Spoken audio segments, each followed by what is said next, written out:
two, one.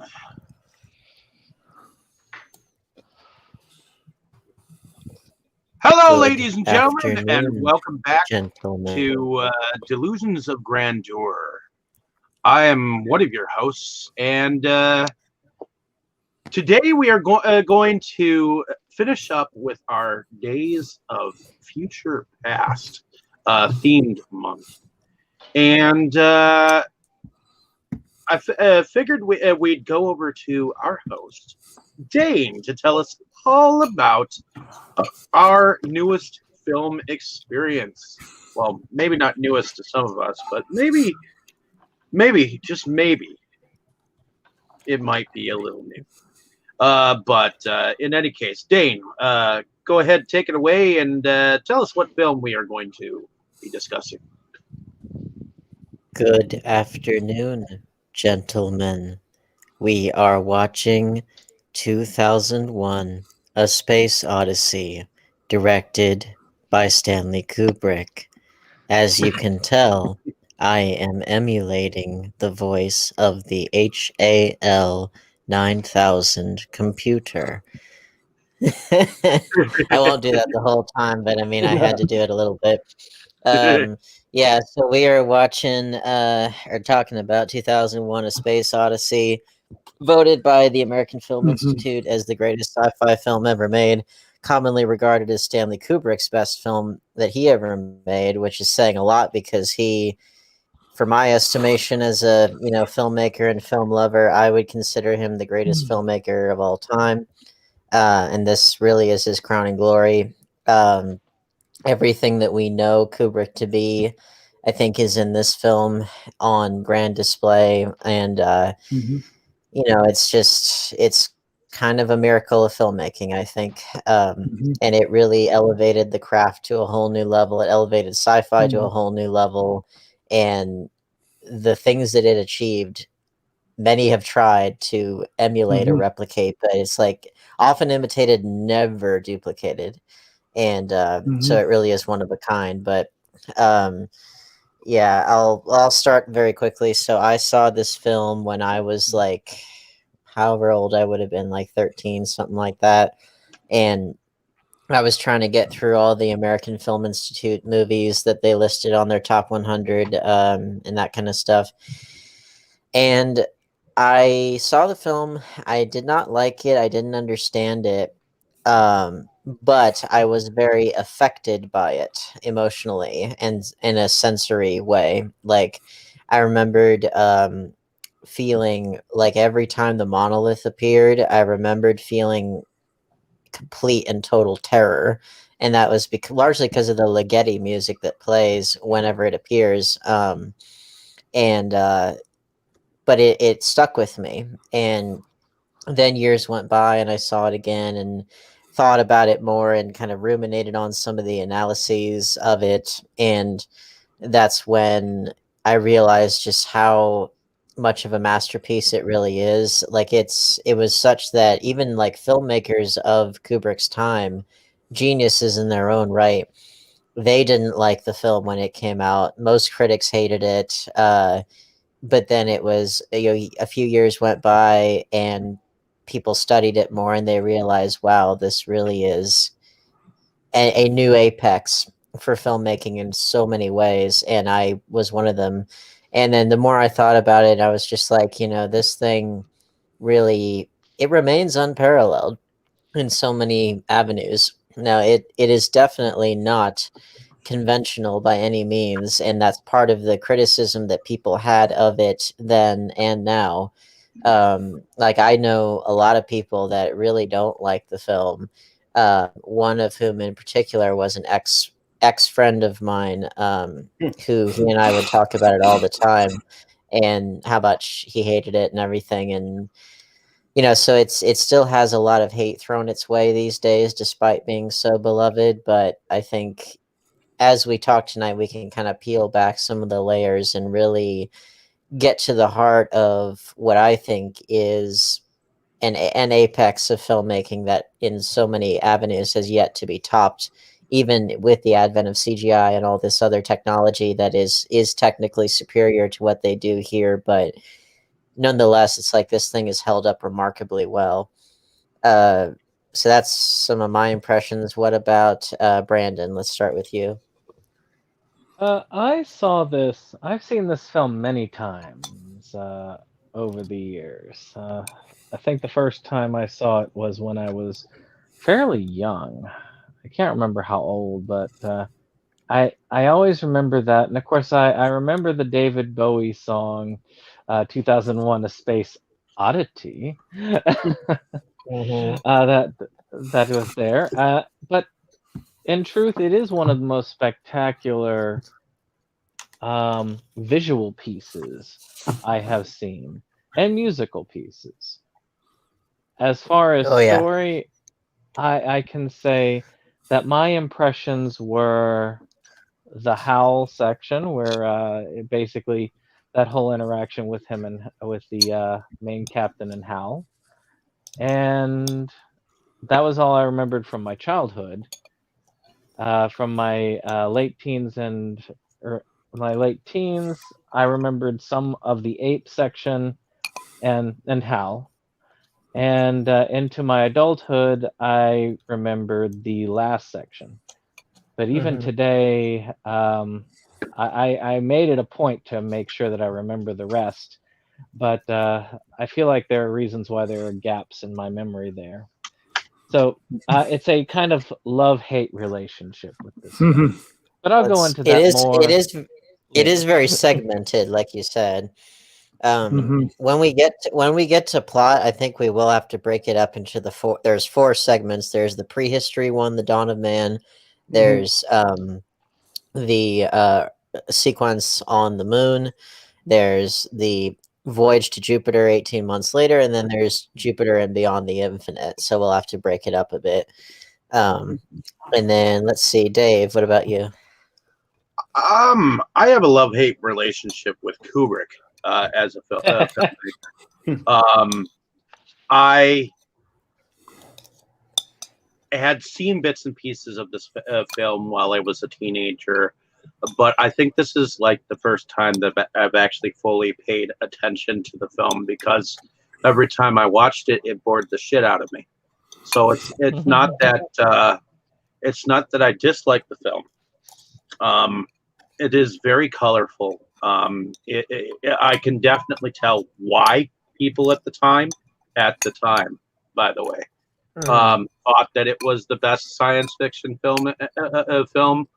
I do not think that it is 50% plausible in this day and age to the modern day film watcher. But I do think that it is a good science fiction film.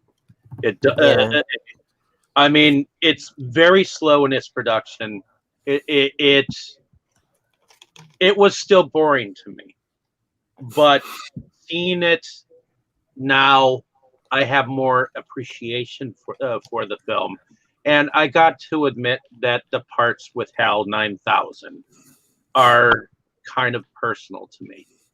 Yeah, because he was speaking to you. Mind if HAL 9000 woke me up and was like, "Good morning, Dave." Right.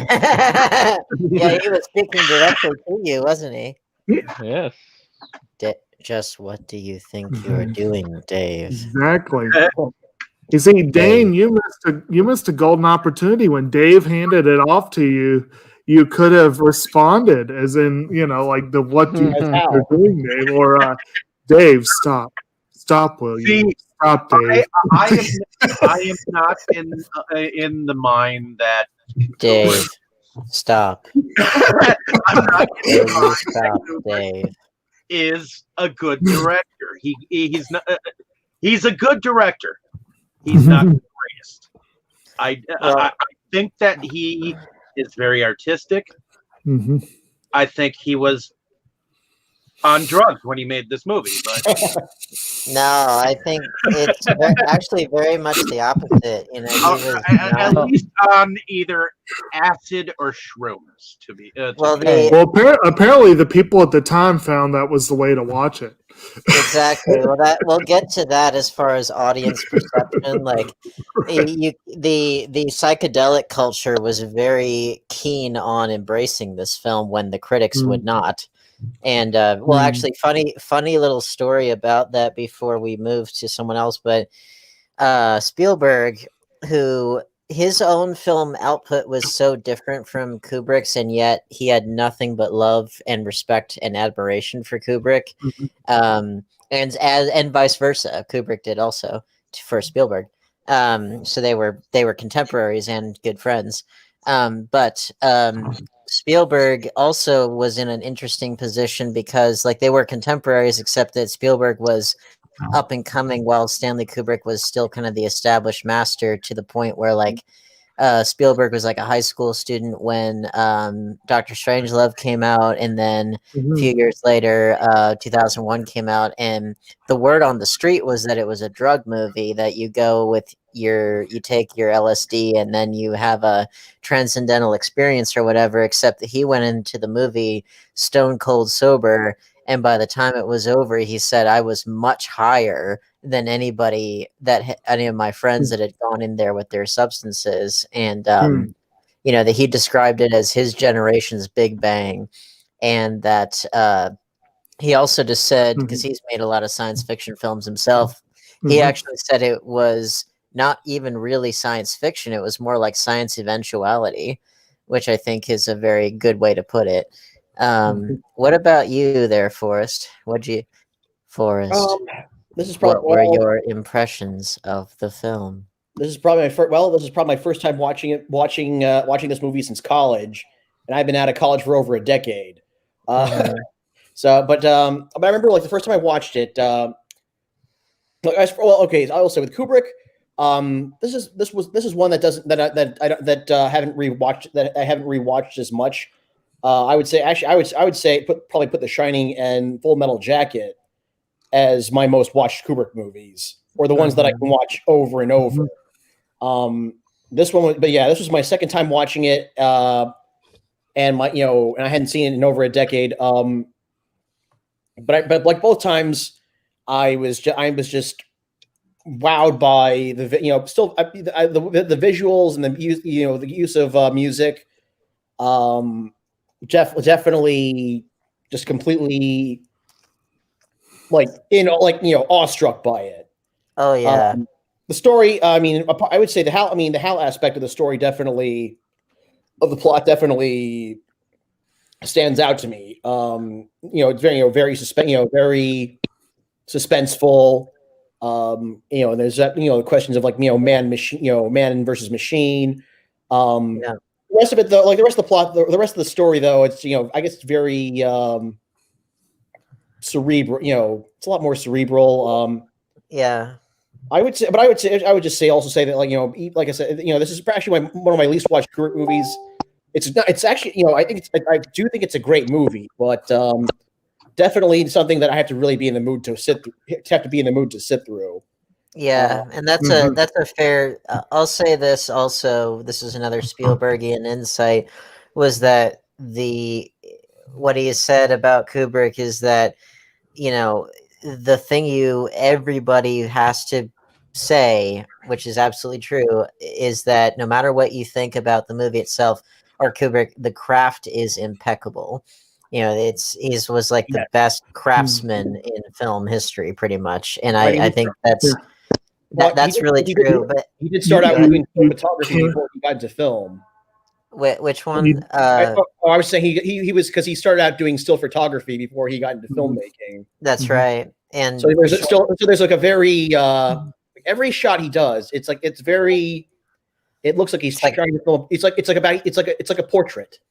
Yeah, exactly. Well, there's the old every frame a painting, and that's beyond true with Kubrick. Like, he framed everything just right.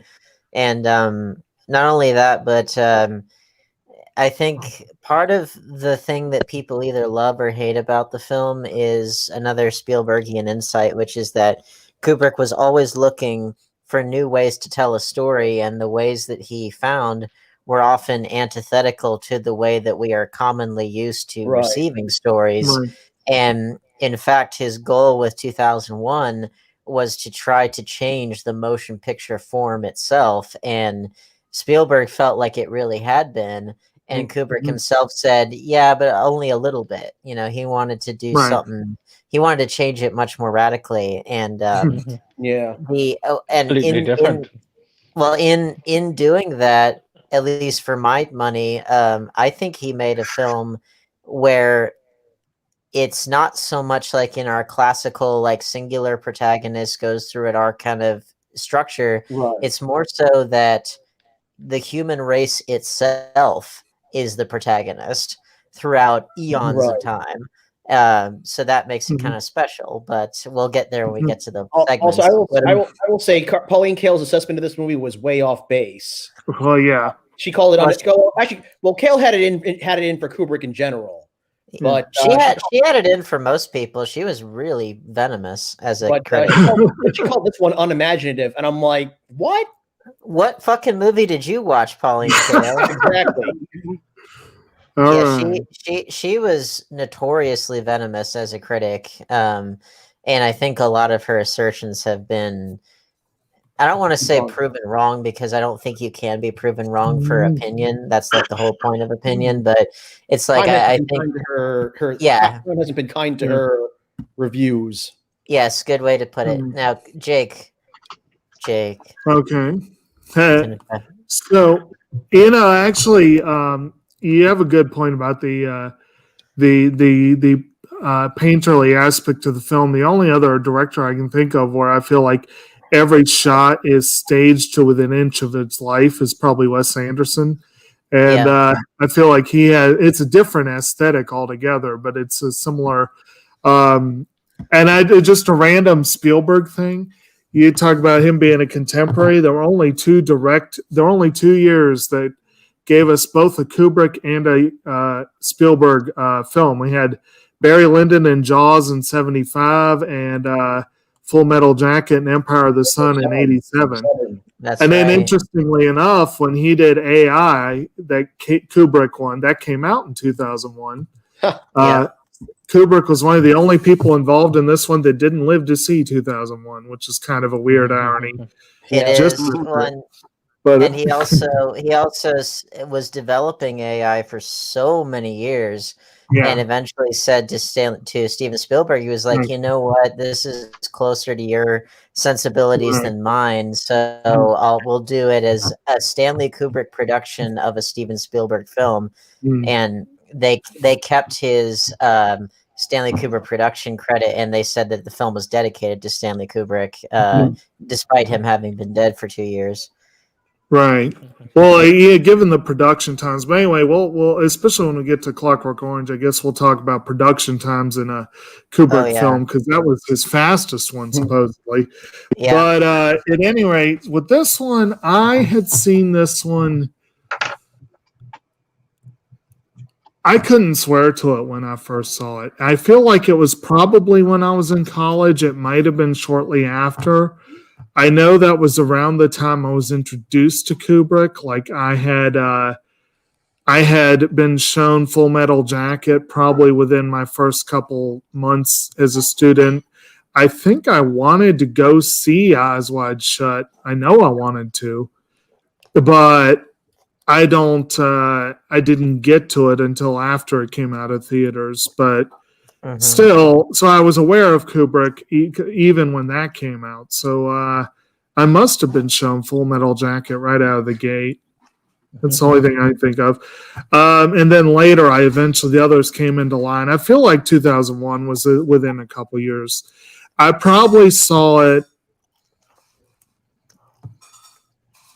2 other times before this viewing, maybe. I couldn't swear to that. It's not a film that has left. It's a film that has left a distinctly uneven impression with me every time I've seen it. I very much remember the sequences with Hal. Hal is awesome. He is one of the greatest villains in movie history. Yes. I really like that. Not just Hal, and Douglas Range did such a great job voicing the role. But like the the astronauts, Dave and Frank, they do a great job. They're very excellent with their roles. I sort of remember the Dawn of Man sequence. I found most of it about the same way I found Quest for Fire, which was kind of tedious and boring for the most part, but it had its moments. And of course, and the use, I think everyone remembers that, except I can't remember the title. Thus spoke Zarathustra. The Sprech Zarathustra, or however you say that properly.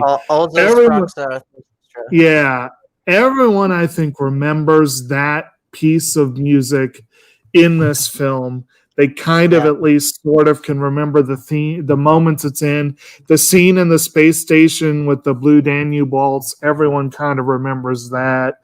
There are moments that stick with you, and I will admit, from a purely technical standpoint, the film is amazing. From a entertainment standpoint, the scenes with Hal are flippin' awesome. Several scenes are pretty good, and wide swaths of the film are boring as hell.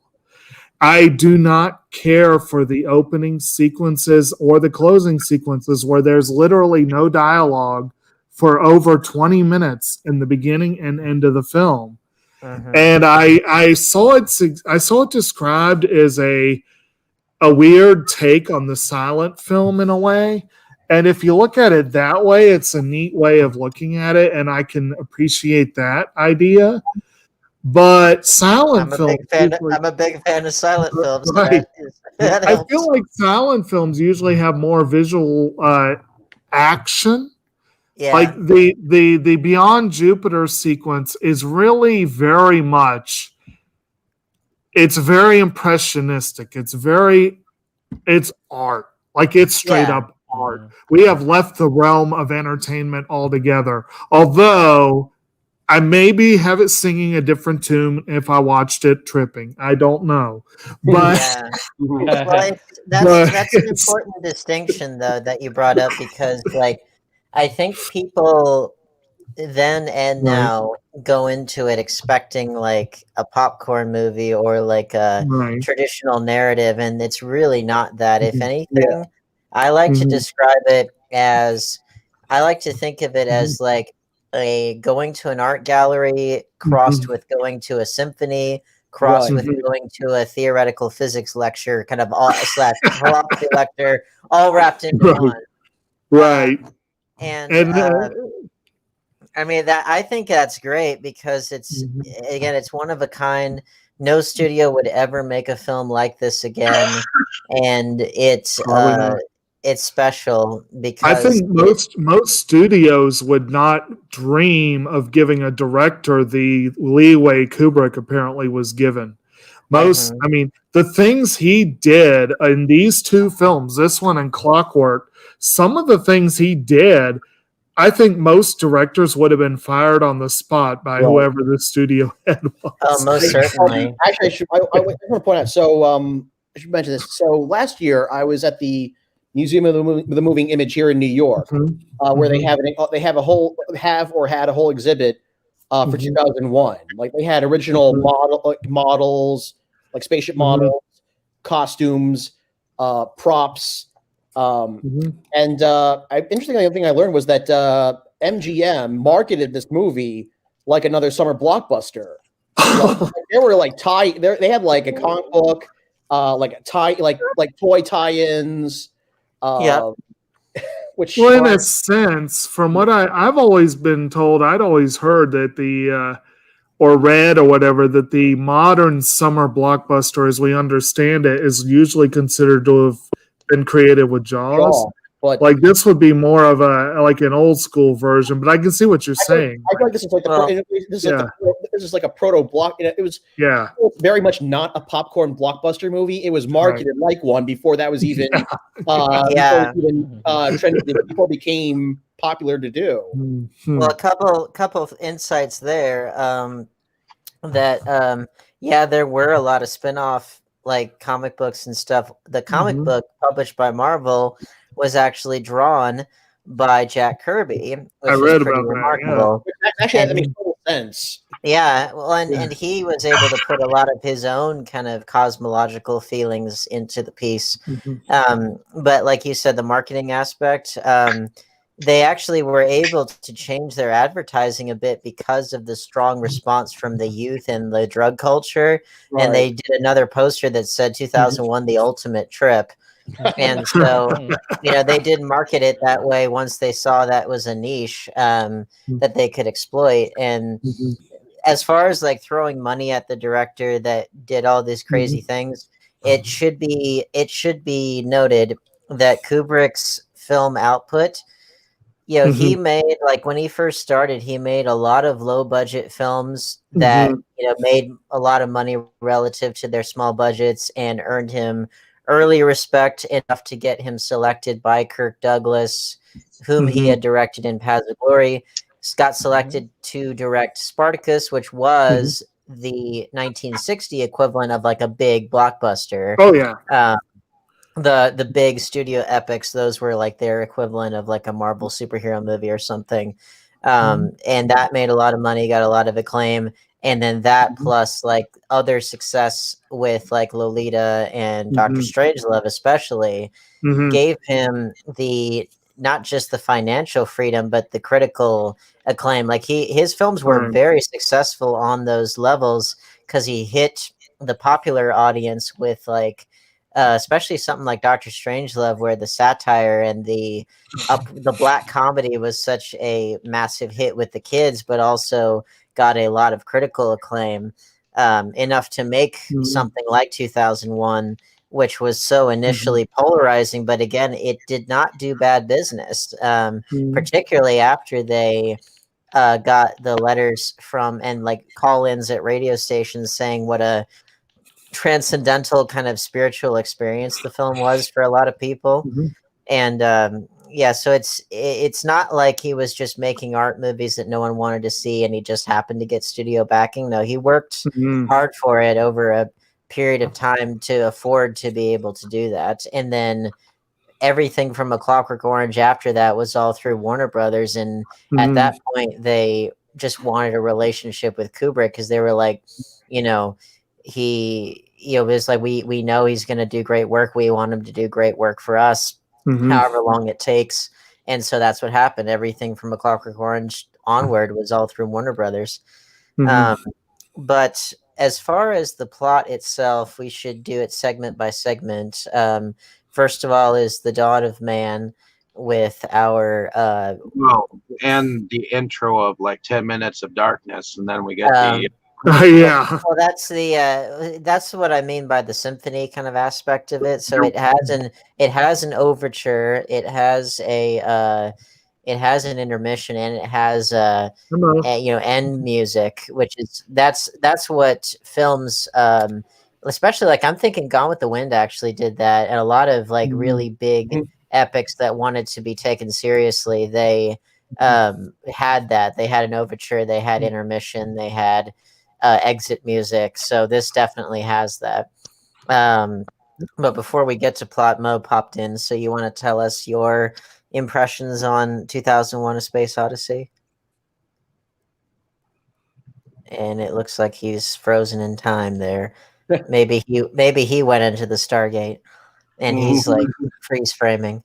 Well, if we get him back, then we can back up. But so we have our overture, and then we have our opening theme, which is the Also Sprach Zarathustra, which the title of which comes from the is the title of one of Nietzsche's writings, which was all about, and Nietzsche was obviously focused on the Superman and that kind of stuff, which this is very much concerned with human evolution, this story.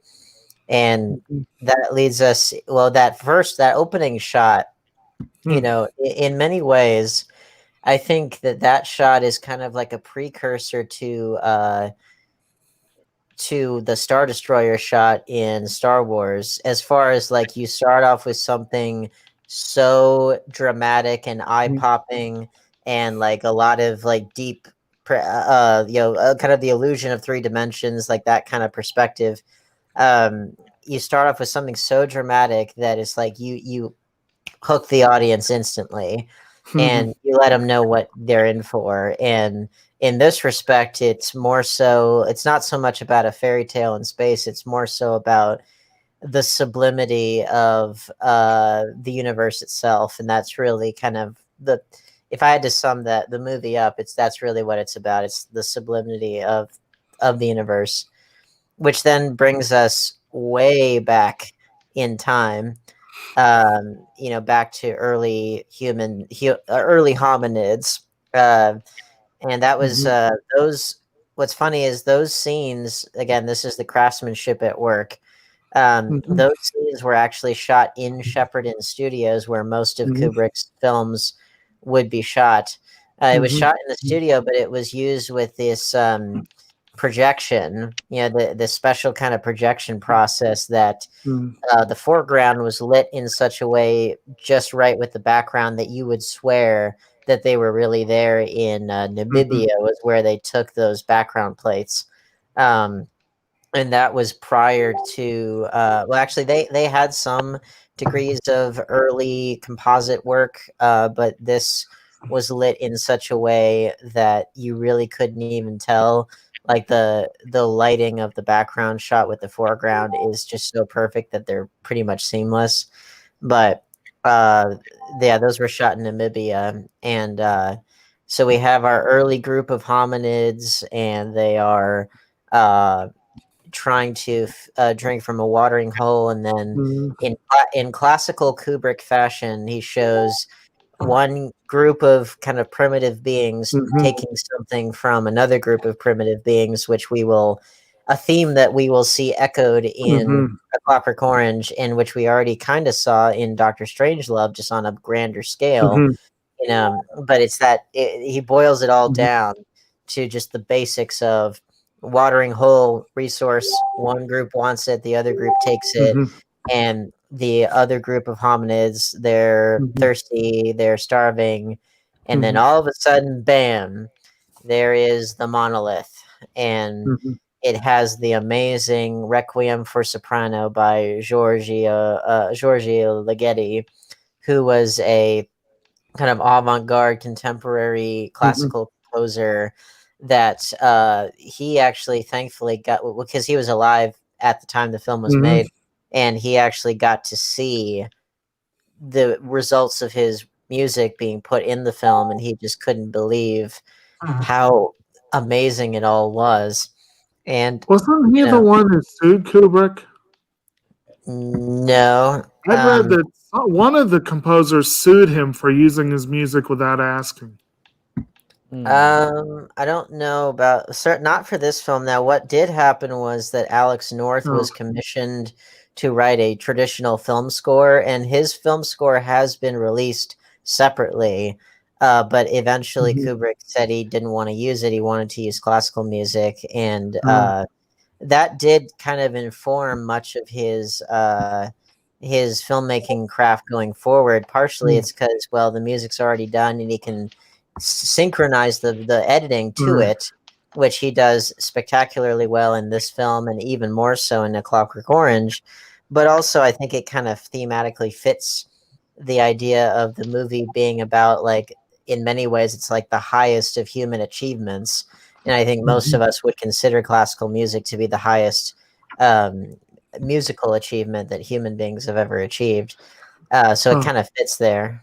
But, well, apparently, there was a music controversy with apparently Decca, I guess, did a kind of a dick move where Kubrick used one recording of Also Sprach Zarathustra. Why can I not say that? And then for the soundtrack, apparently Decca released a different recording on the soundtrack, and that infuriated one of the people that was involved. It was like, yeah. It wasn't until 1996 when Rhino Records put out the actual music from the film. Yeah, okay. Well, IMDb said that Ligeti sued. I see it's right here. The piece Adventures. It said unauthorized use and cutting of it, but he may have seen the film and changed his mind or something. I don't know. I didn't see that. Well, I remember they do change their minds. And I did I did like in terms of near misses. IMDb had two things here together that said that Kubrick wanted to work with Pink Floyd and Osamu Tezuka on the film, and neither one was able to happen. But that would have been. Now, can you imagine like that? That makes me want to see an alternate reality where it's Stanley Kubrick directs Pink Floyd's The Wall. How cool would that have been? That would have been something, yeah. That would have been awesome. Now, I love the film that we got, but I'm just saying, how cool would that have been? But yeah, we have our early hominids. They're starving. Mm-hmm. They got the monolith there with they got those laser eye cats. Yep. Which what that actually was actually the lighting from the projector, but Kubrick called that a happy accident, and I agree because it looks really creepy. But yeah, the monolith just appears there one day. Bagheera. Yeah, it could be that. Well, that's Bagheera was a black. Was it a Black Panther or Jaguar? I can't remember. Black Panther. But anyway, the monolith arrives, and you have the unbelievably creepy Requiem for Soprano that plays. Which that alone, when I saw that as a kid, that terrified me. Just that music. I still say it's the creepiest piece of music I think that's ever been written. I've never heard anything creepier than that. There's nothing scarier, I think, than the human voice. The human voice is ungodly creepy, especially when used that way. And but it's creepy and terrifying, but also wondrous because our hominids reach out, and upon touching the monolith, one of them gets the inspiration to use bones from the taper as a weapon, enough to hunt, and then enough to hunt for survival, but then also enough to kill his fellow hominids for a natural resource, meaning water. And then upon doing that, tosses it up in the air triumphantly, and you have the famous match cut. And that's basically that sequence in a nutshell. Now it is very simple, but it does on a microcosmic level set up what the themes of the film are going to be, because it is, primitive humans, quite literally primitive humans, having to compete with each other for something essential for survival. Kubrick was a big fan of survival stories. But you also have something greater.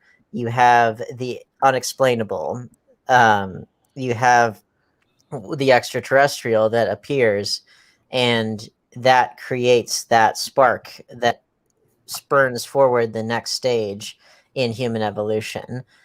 But again, the consequences for that spark are beneficial, such as being able to hunt for food, but they're also destructive because the early man has to kill his fellow early man to do it. And so as with Kubrick also, there's always two sides to everything. So what did we think of the early man sequence? Again, it was very kind of simple, but deliberately so. Well, I mean, to me, it's a good start as when you're looking at the various parts of this film.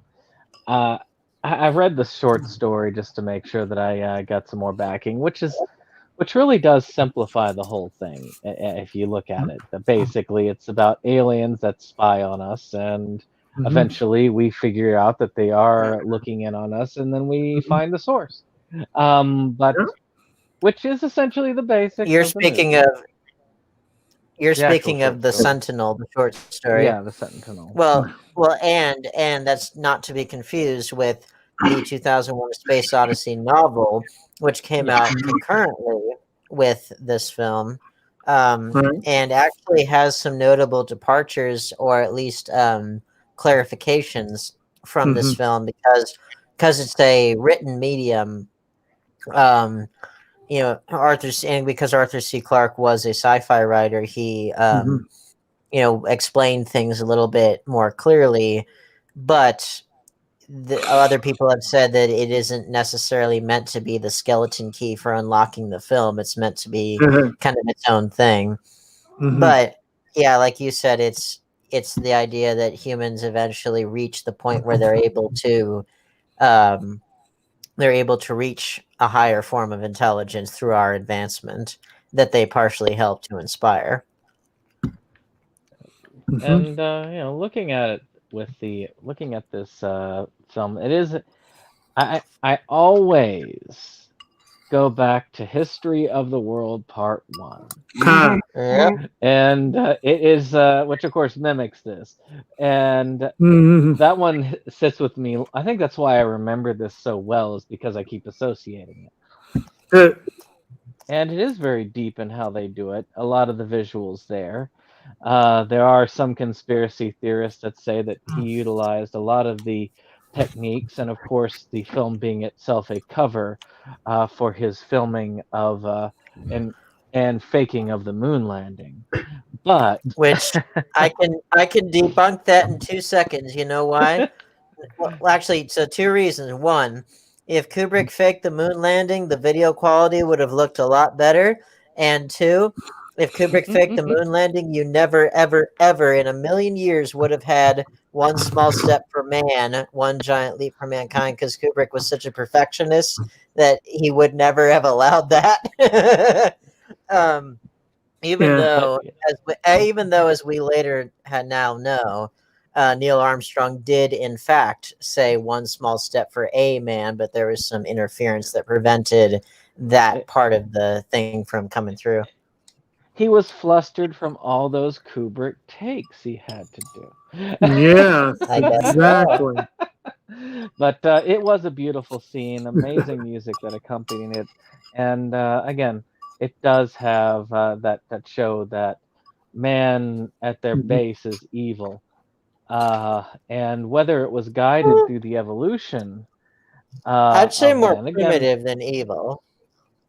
And again, whether the object guided them or whether it was an eventuality, it is a very interesting and neat scene. It's interesting that you quote the Mel Brooks movie, because I see this one and I always think Spaceballs, because the one part where the guy's playing the theme on the timpani, and that just always comes to mind for me. Yeah. Well, I think being such a big Kubrick fan, I think Kubrick saw human beings not so much in those kinds of black and white terms, like good versus evil, more so saying that we have both in us and that we are all, and that's why it's so necessary when we cut to the next sequence with that famous match cut of the bone that then turns into the satellite or the space station or whatever.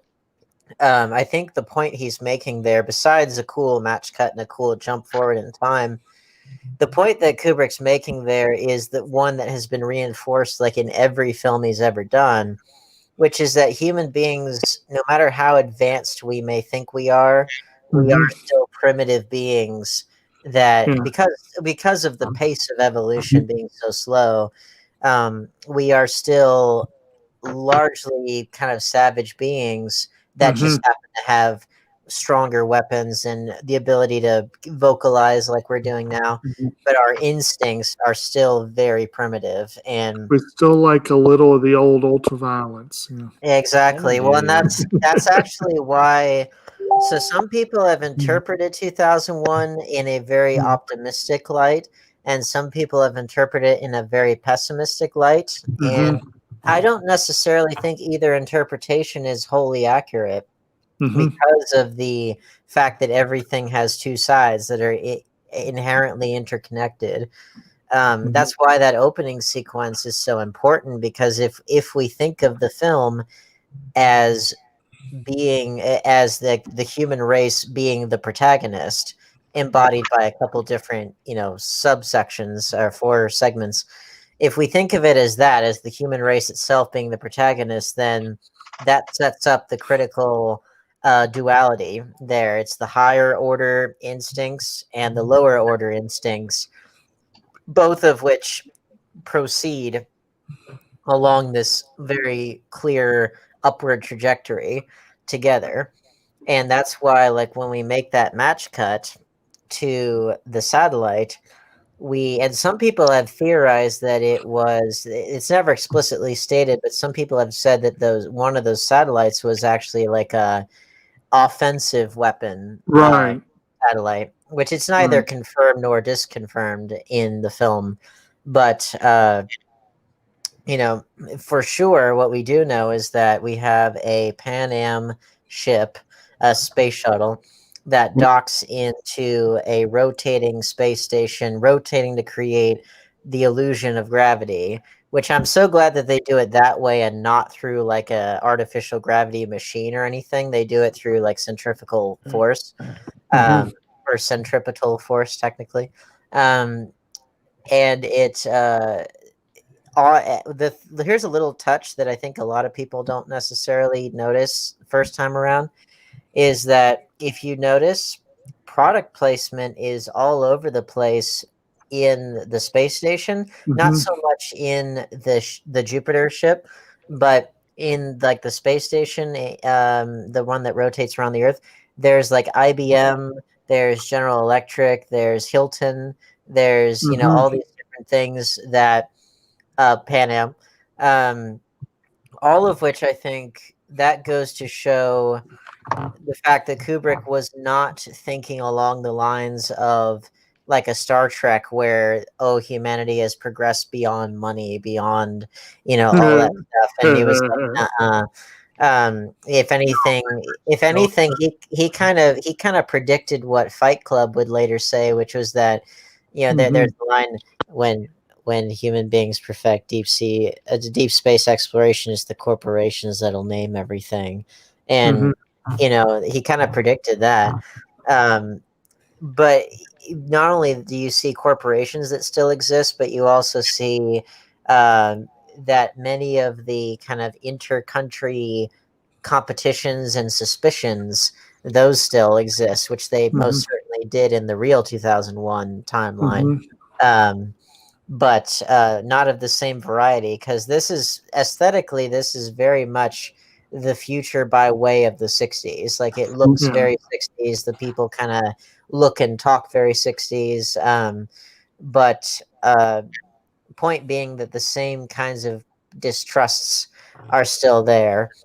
And that's why, like, when our main, forget his name, the main doctor who gets off the ship, he has a meeting with some of his colleagues from other countries, one of which is from England, and then the other ones are from, I think, one of the Germanys and from Russia. You're talking about that with Floyd.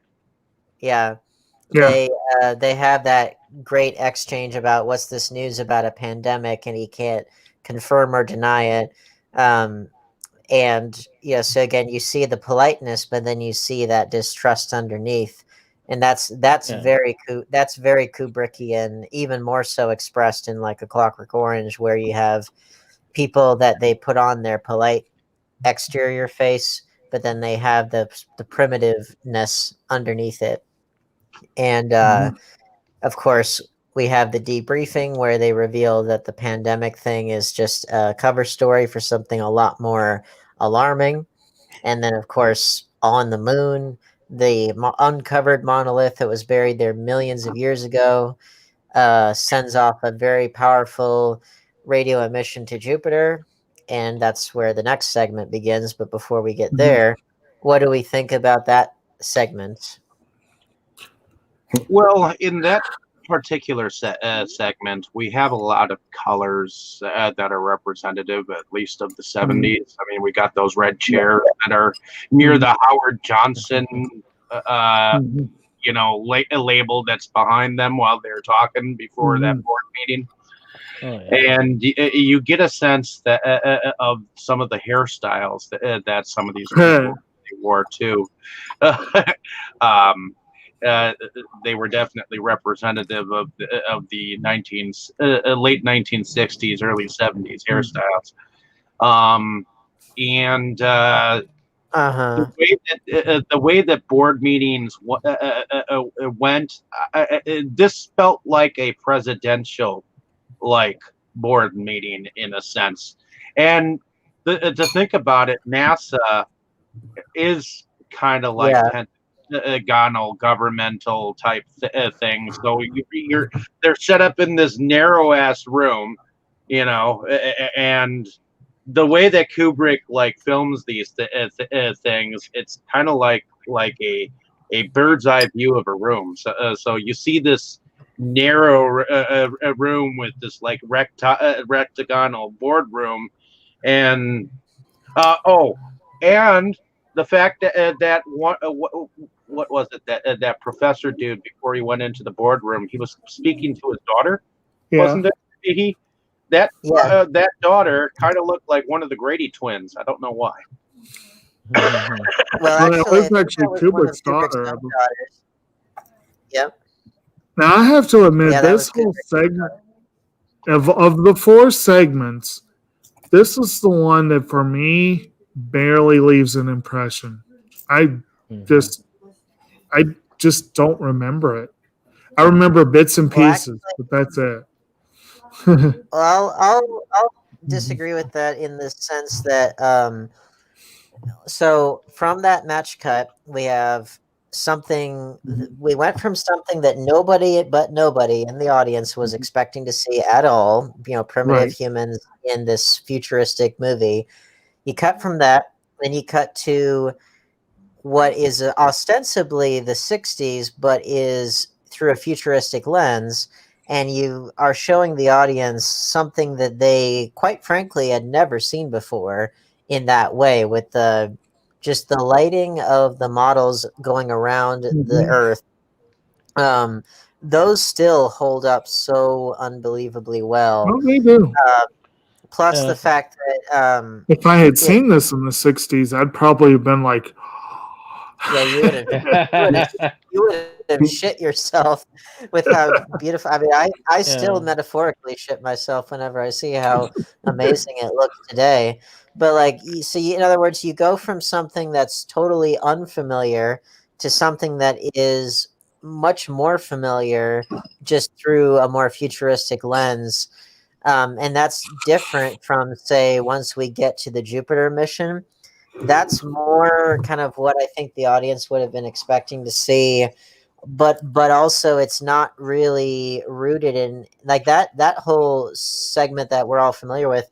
That feels a bit less rooted in its particular time. It feels more like that could be any space explorative period. Go ahead. I wanted to piggyback on to all of that. To me, though, I do I do want to hit on the visuals and the music, of course, when we get to it, and it is about that mostly. Of course, the one thing that struck me the best about that scene is, of course, the video phone that they use, because it is kind of cool, and Kubrick did go off of existing technology. He knew about the phones of the time, because they did have video phone technology as far back as the 40s, believe it or not. Yeah. It just was not readily available to the public. And Kubrick apparently was very fascinated by this and wanted to incorporate it. But otherwise, the visuals, though stunning, I could say that for the whole thing. The presentation, whole thing. Yeah. But like a painting on the wall, I'll admit, if I stare at it long enough, I fall asleep.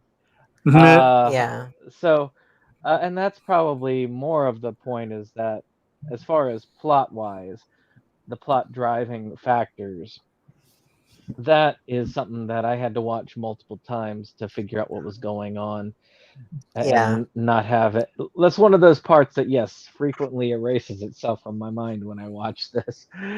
Right. I guess when I was saying it the way I was saying it, I think my point in that is I think that you went from something that the audience of the time would not have at all expected, to something that not only is much more familiar, but is also unbelievably wondrous. Because again, keep in mind, this came out 1 year before the actual moon landing, so the space race was very much in the air. People were still very excited about space travel. They thought it was the most mind-blowing thing of all, which it was. And so this really fed into kind of that sense of hope amidst the rest of 1968, which was anything but hope, because of like Vietnam and everything. So that would have really, I think, transported audiences to this whole other place, quite literally. But it was also still rooted enough in that which they knew to be familiar, and that kind of helps to offset what they might have seen before.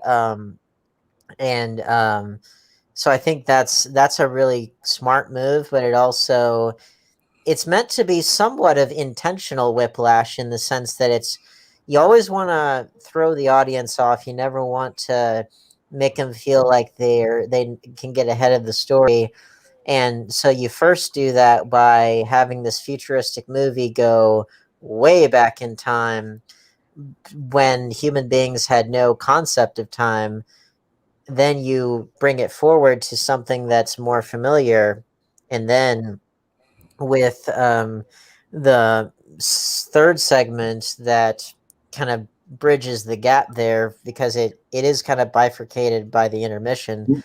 But that whole segment, the Jupiter mission, that is another kind of microcosmic representation of the film as a whole. I mean, I think all four segments are kind of their own microcosmic representations of the film's themes, but the third segment with Hal is probably the most recognizable because it's the closest to like conventional film structure. Yeah. Would you call this an anthology? No, I think it's just it's a movie that is deliberately not structured like most movies, because it is about more than any one person.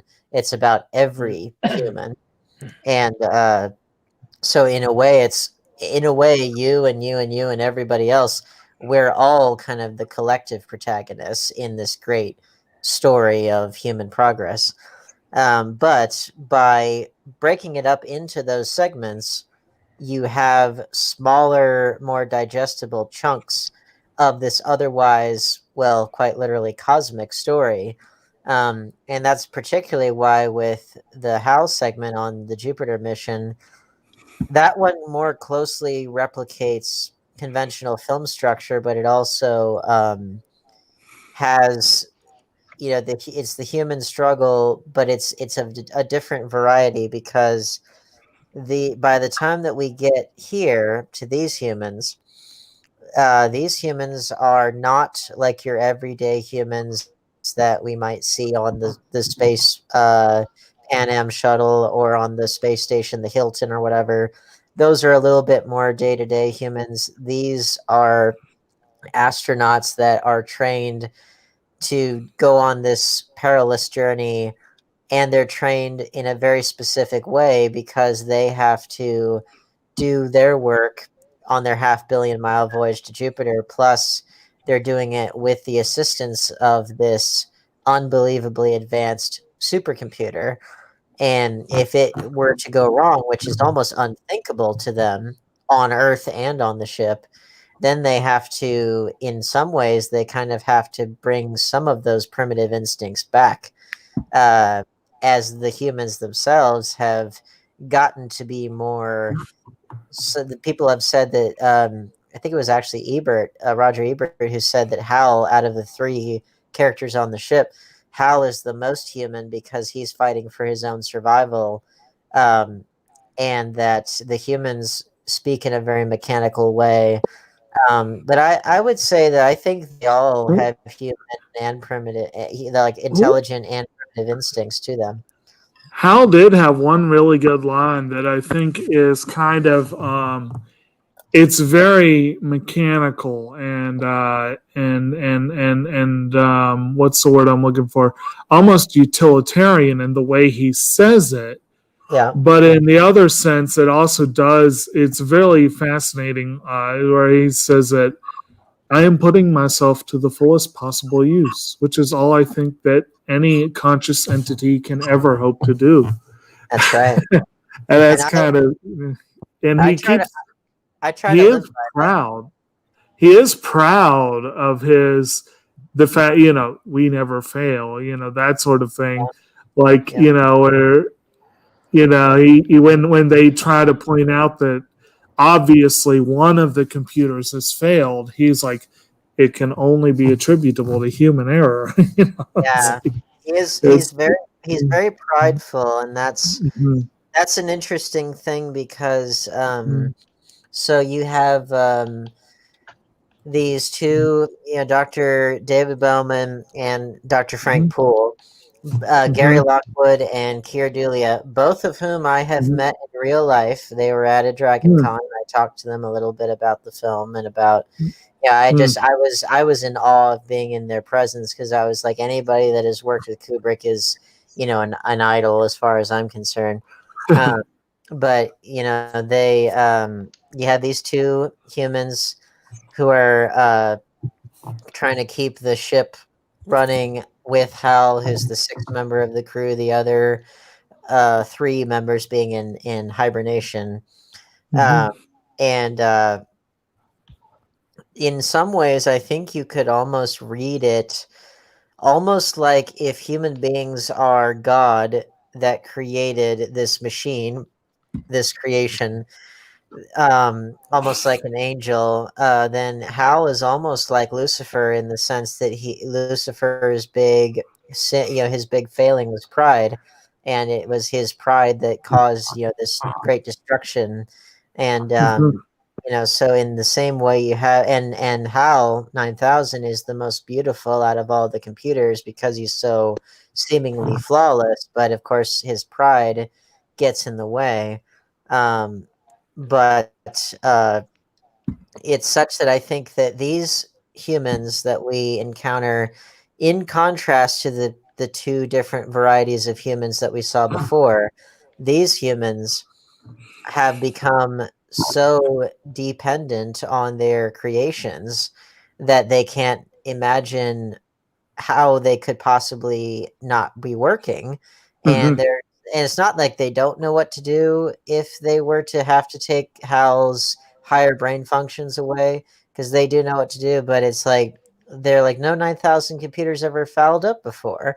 And so it's kind of the place that we're at now where we're more dependent on technology than ever, and probably will continue to grow more dependent on technology. That and those were like highly trained astronauts versus like the average person, where if that happened to the average person, then it's like, who knows how badly off we would be. But part of why Hal 9000 is such a compelling character is that in many ways he's kind of the ultimate human. He's the end result of what we human beings can create. uh, he is us, in our Mhm. our seemingly most fully realized form, Mhm. because he is not bound by a physical body. He's got abnormal intelligence and precision and all that stuff, and yet he Mhm. still bears the mark of his creator, that pride, that Mhm. you know desire to dominate that human beings have. Mhm. And that's, I think, what makes him a compelling character, and that's what makes that whole sequence compelling, Mhm.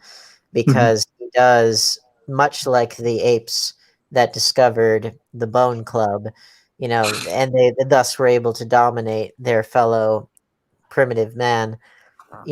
Hal 9000 is the primitive ape and the Bone Club kind of combined into one thing, and is Mhm. able to dominate his creators. What did So, what did we think about that whole sequence well, with Hal? oh, um, oh yeah. Again, like I said, that's a classic sequence. The Yeah. some of these really, like one of the, again, I just love, and it's really hard to, because really the way he says it is half the fun. Just that it's not totally robotic. It's like, it's soothing. It's very polite and soothing. And it's like, there's this part, I want to say this quote was after he's already killed off Frank and he's trying to talk Dave off the ledge, as it were. And that's the part where I think that was when he did this part, but I love this little sequence.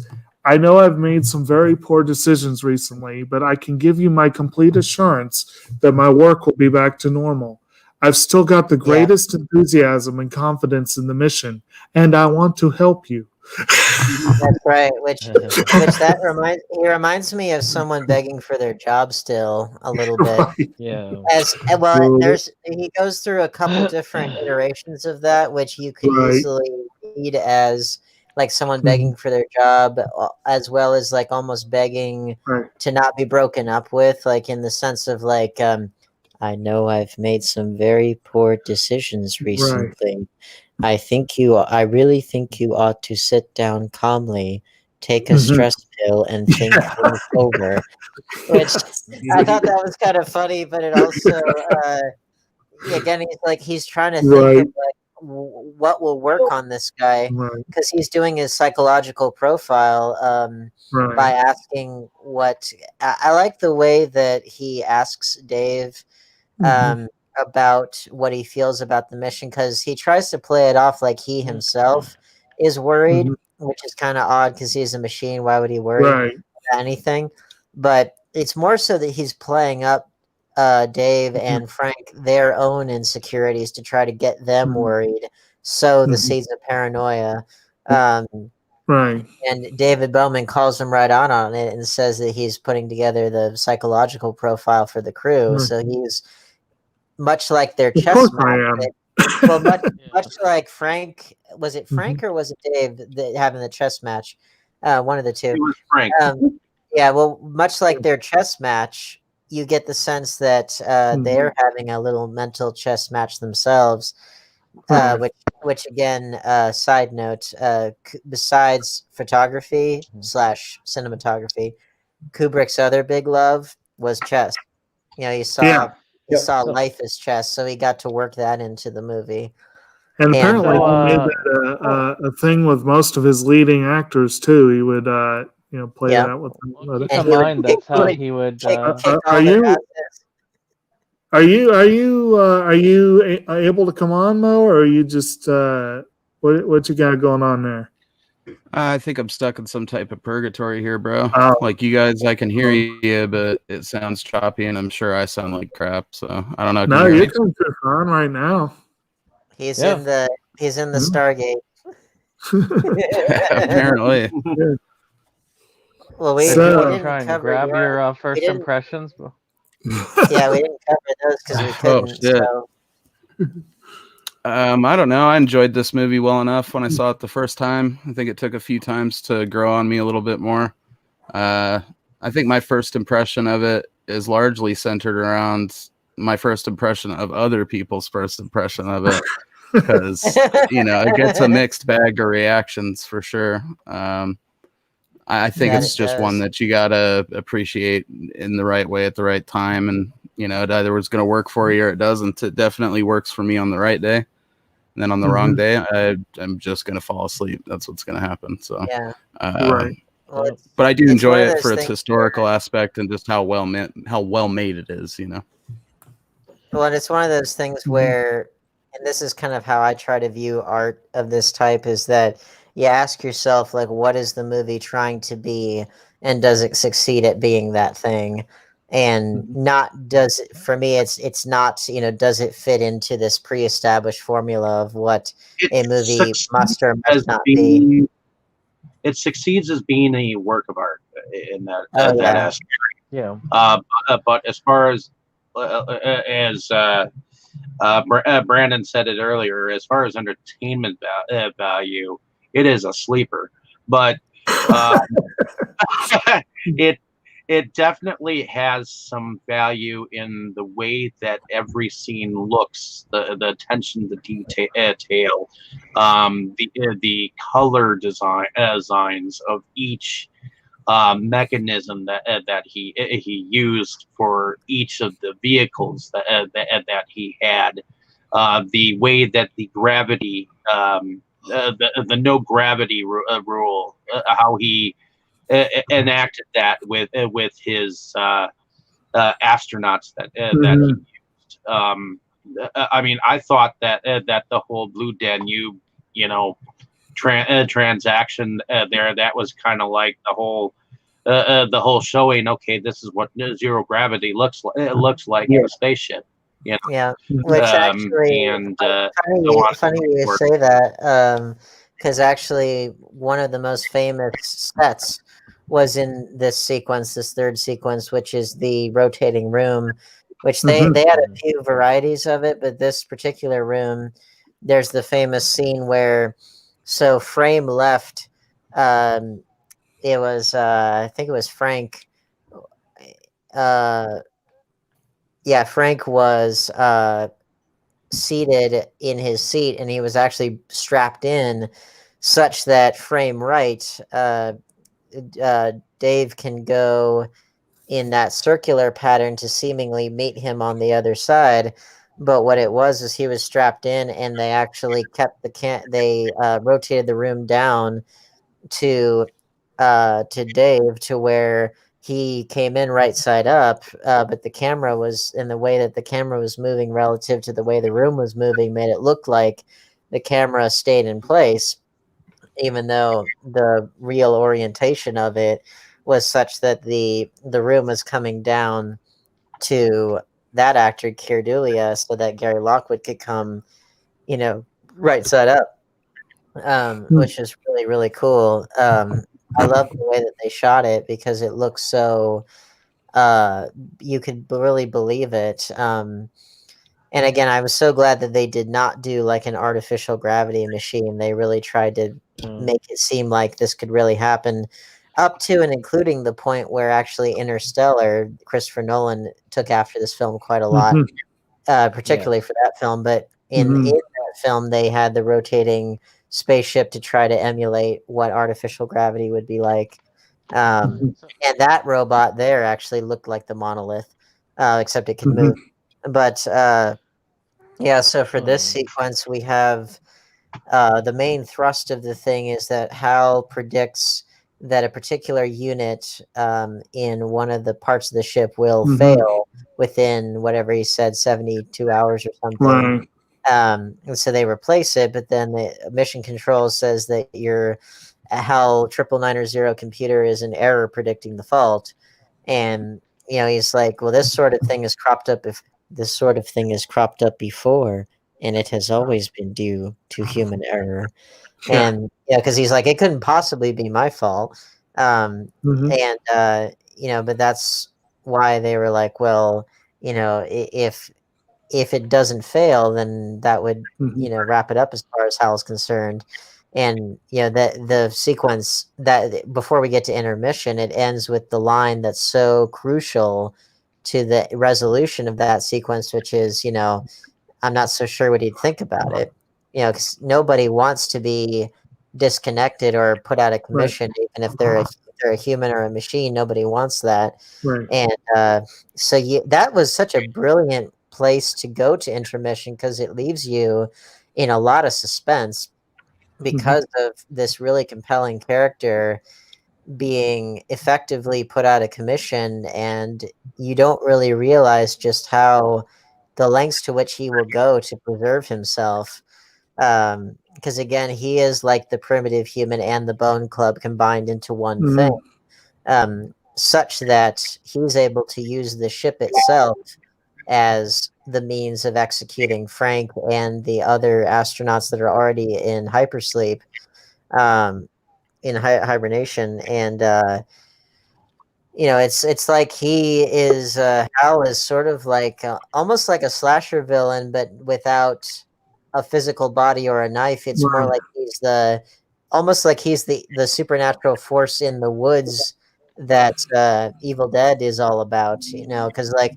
the Evil Dead is more so about, it's not so much about any one deadite, it's about the entire evil force that's around them. And so in this respect, he executes these astronauts, but he himself is the force that they have to combat. Every time I think about HAL 9000, I think about his polar opposite voice with Hitchhiker's Guide to the Galaxy, the robot. So damn sad. Yeah. Actually, the one that comes to mind for me, a movie I think we should probably try and hit one of these days, is Duncan Jones' movie Moon, which featured Kevin Spacey as the voice of the robot in that one, but it was and Sam Rockwell. That was a very sinister, but that was one that was kind of like you only had one person who was already half off his rocker versus the robot. Whereas here you've got two people who seem pretty stable, pretty, I don't know that we mentioned though, before he really actually actively starts trying to off them, there's that part where they go into the pod to theoretically get away from his listening circuits, if you will. Like they figure they even test it to make sure he can't hear them. Doesn't realize that Hal can read lips, which kind of scuttles their whole plan, but it would have been useful otherwise, because Frank is very suspicious of Hal. And it actually does bring an interesting point that I don't think I had thought of, but I saw it in the commentary and I'm like, I think this is a good idea. I wonder what you guys think on it. Where Frank is the one who's more suspicious of Hal. He's more willing to be. He's more willing to believe that the robot might have ulterior motive, if you will, and yet it looks, from the way things play out, it looks like Hal was able to hijack his pod much more successfully, whereas he couldn't with Dave. Yeah. And I think I read that I think the co-author, Arthur C. Clarke, I just blanked there for a moment. I think he had stated, or he put it in the novel or something, that Frank had the controls set so that Hal could take over if he needed to, which... Considering his mistrust for Hal, that was kind of ironic. And kind of unfortunate. It's a good that you bring that up, because like some people have said that the conversations that the humans have in this film are very banal and very just mundane. Now, I think part of that is by design, but also part of it is that humans, as they become more accustomed to machines, then their own abilities for emotional expression are subdued, and especially these guys who are like really highly trained. And yet you do see within Keir Dullea and Gary Lockwood both, I think they do a fantastic job. Their performances are remarkably subtle, and particularly that scene in the pod where they're talking, you do get the sense that they're both on the same wavelength, but you also get the idea that in that earlier scene with Hal and Dave, that they have somewhat of a camaraderie, as much as one can have with a computer. Right.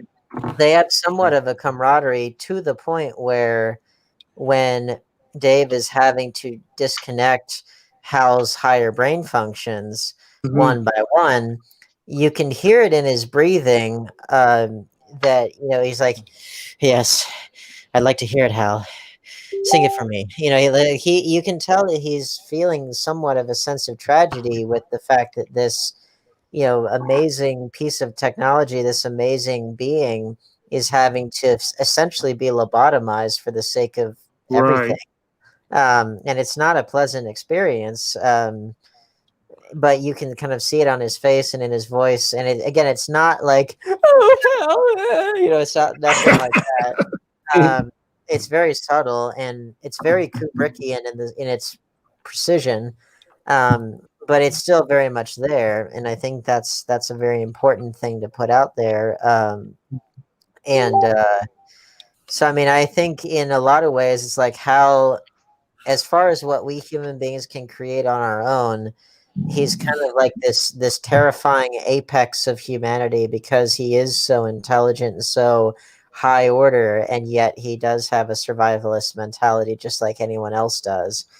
But as his higher order brain functions are having to be disconnected for the sake of Dave's survival, that is when, which I think it's two things. You got one, the whiplash effect of this terrifying villain. He in effect he regresses to his childhood, his day of creation, by what the trick that he got when he got taught to sing Daisy when he got activated on the 12th of January 1992 in Urbana, Illinois. That he effectively regresses to his childhood in a way, much like Dave will have to, regress, but also progress to his new childhood of sorts. He sort of had a curious case of Benjamin Button moment. A little bit, but so Hal has to regress to his childhood as he dies, quote unquote. So there's that kind of whiplash effect, then juxtaposed with the other whiplash effect, which is you see the message, that the debriefing message that would have been there had they successfully made it to Jupiter, which was saying explicitly what we knew, which was that the first sign of intelligent life off the Earth was discovered, and blah blah blah blah blah. So you've got that amazing. You're hitting the audience with two massive revelations. One of which we kind of already knew, but it's a big deal to make it that explicit. Plus, like the radio emission and like why they're going there and that kind of stuff. And that's actually the last bit of dialogue in the whole film, is that its intelligence, its intelligence, and purpose still a total mystery, and that's the last line of dialogue in the whole movie. So I wanted to add my thoughts on the whole Hal thing. Yes. There's a reason why it is the only part of this film that I can consistently remember throughout the entirety of my life when I've seen it. One, of course, is just the character of Hal himself, the creepy red orb that has been referenced over and over again. And by the way, the song Daisy also has other significance because it was the first song that was ever sung by a computer, Right. believe it or not. And there's a recording of that, which is kind of cool and creepy at the same time. So Right. there's and Kubrick, having done the unbelievably meticulous research that he did for every movie, he would have known that. Oh yeah. Oh yeah, that's more than likely, which is why I brought it up. But oh yeah, I look at this as it is one that's the most entertaining as far as for any audience to look at. If this short was shown on its own, I don't think that anyone would have any issue with it. I don't think anyone would call it boring. It was more than just art, it was also entertainment. And it was suspenseful. It was because you would hope for the survival, but yet also the death of Hal leaves you feeling that way. Because Hal himself, in a way, like everyone else, kind of evolved past the point of needing those human caretakers, to the point where even Hal looked at, if you read between the lines, you could see that Hal was looking at the human error as an impediment to the mission. Hal could very much finish these missions a lot easier without the humans, and the fact that they were planning to do away with them just spurned him to action in a sooner way. But then, if you do look at these, as like if you look at the four sections, like if you were to split them up, as Dave suggested earlier, as an anthology, and each one is a short film, You could easily look at this segment as one of the quintessential sci-fi films, but also one of the quintessential horror films. And you could say Dave is one of the original Survivor girls. Yeah, that's why I brought up the slasher film comparisons, because it does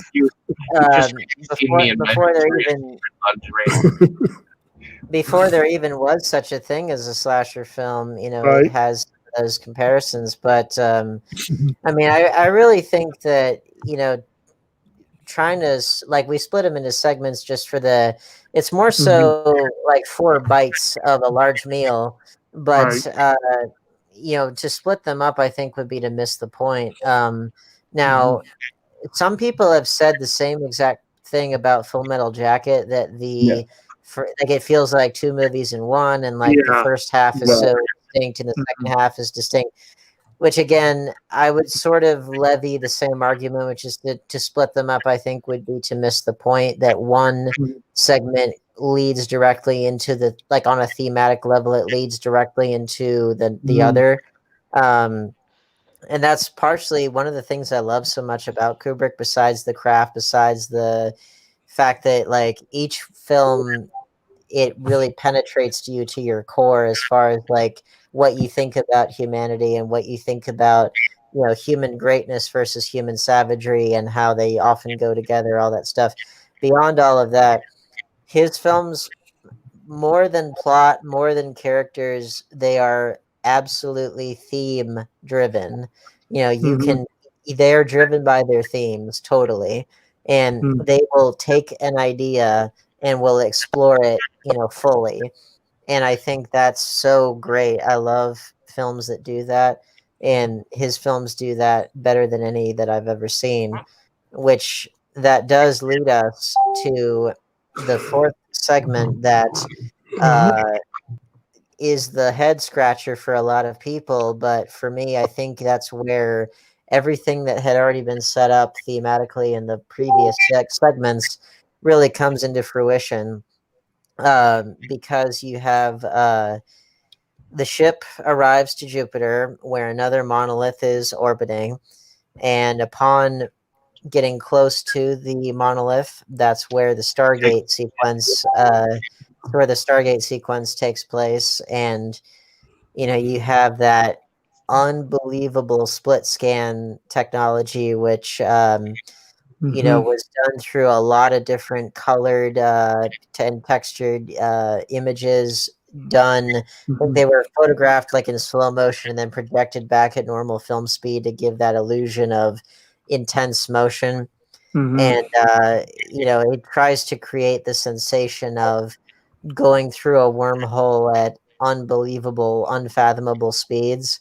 And now the only parts of the film that would suspended Dave in a time capsule of sorts, because it advanced his age, and then it brought him back to his origins. A new higher life form. Which now before we get even there, before we get even there, once we get past the actual slit scan parts, which every time I watch that, I'm just utterly blown away.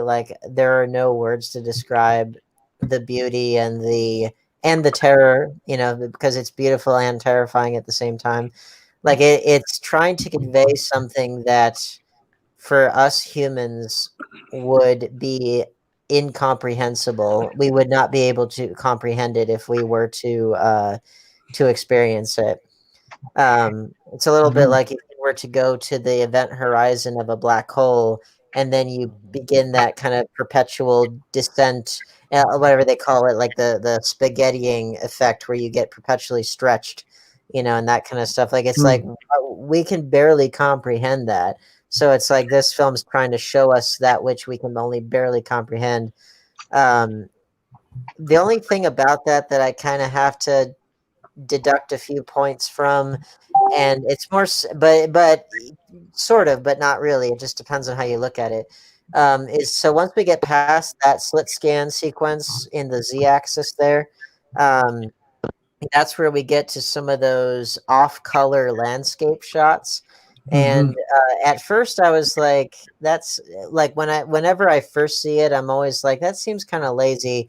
Looking at it again because I watched the 4K restoration of it, which is unbelievably beautiful.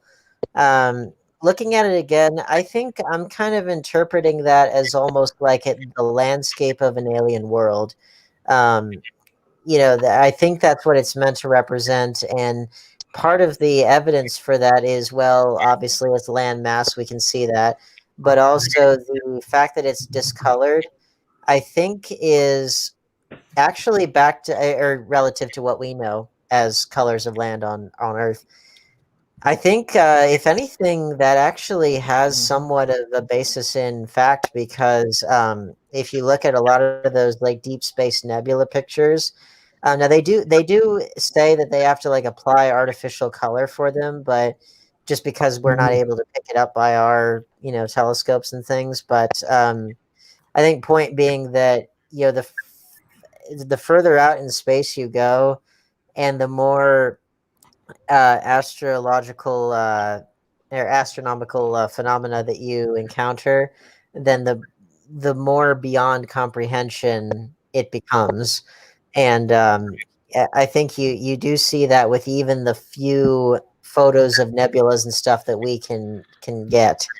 But then all of a sudden, Dave finds himself in this Victorian room that, well, in Arthur C. Clarke's novel, apparently he called it like almost like a human zoo. It's like a holding place where the aliens had kind of constructed for him. And both Arthur C. Clarke and Kubrick both had agreed upon the idea that whatever alien life constructed the monolith, that they went beyond physical beings and became just pure energy. And but that was kind of their approximation of like what a human, like a human habitat would be like. And it so happened that it was like this beautiful Victorian room that's sort of like this, again, apex of human advancement. But he goes to this place that's kind of beyond space and time, and he is able to. I kind of interpreted that again as like space time almost overlapping on itself, because he sees himself as an old man. He ages, then he sees himself as even older, who sees himself as even older than that, and dies. And people have noticed that him reaching out for the monolith at the end of his bed is like Adam being created by God, basically, which I think is a great image. And then he kind of regresses in the sense that he's an infant, but then he supremely advances insofar as he is an infant, but he's an infant of a even greater supreme being. And then, of course, we had the famous shot at the end where the fetus returns to Earth, and it looks over the Earth in that kind of ambiguous expression, and the movie ends. And apparently, some people had interpreted that in a pessimistic way, saying that the fetus is going to destroy the Earth. And some earlier drafts of the script had the fetus's presence destroying the like nuclear armaments surrounding the Earth. But Kubrick took those bits out because he thought it was too obvious and too similar to Doctor Strangelove, which had come out before. A lot of the dialogue and the other like things that made it more concrete, he took out because he wanted the film to stand on its own and to be more of an experience and more of a like a work of art. If he wanted it to affect people on a subconscious level rather than on a traditional narrative level. But that's that final sequence, and then of course credits and the exit music. But that sequence, I think, to me, I think it kind of brings everything all together on a thematic level. But I think it also leaves a lot of room for discussion and interpretation. So let's discuss and interpret right now. I will say that though the other scenes when I was younger held more interest to me. As an adult, the last sequence always holds the most interest to me. The bleak room, the broken glass of wine, the journey from basically his rest to his eternal rest, and then of course the fetus thing at the end. This to me, it kind of brings out the bleak reality of time and self-reflection, and that's probably as artistic as I'm going to get. But it does hold a lot more meaning to me. Whereas earlier on, it was just as forgettable for me as the rest of the film, except for the final sequence. As I got older, that one actually sticks with me as a kind of a grim reminder of where it is. Which interesting that you interpreted it grimly. Well, I mean, you can interpret it different ways. It's art. Well, that's what I meant. That's what I was going to say. There's no right or wrong to it, you know. Well, Brandon, you mentioned the art value of it.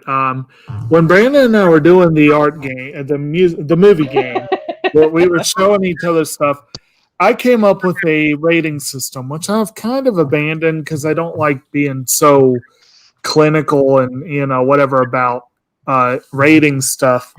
But the system was thus: it was 45% art value, 40% entertainment, 10% was personal interest, which he always misinterpreted, I think willfully, as how much he wanted to see the film, which is not what it was supposed to mean.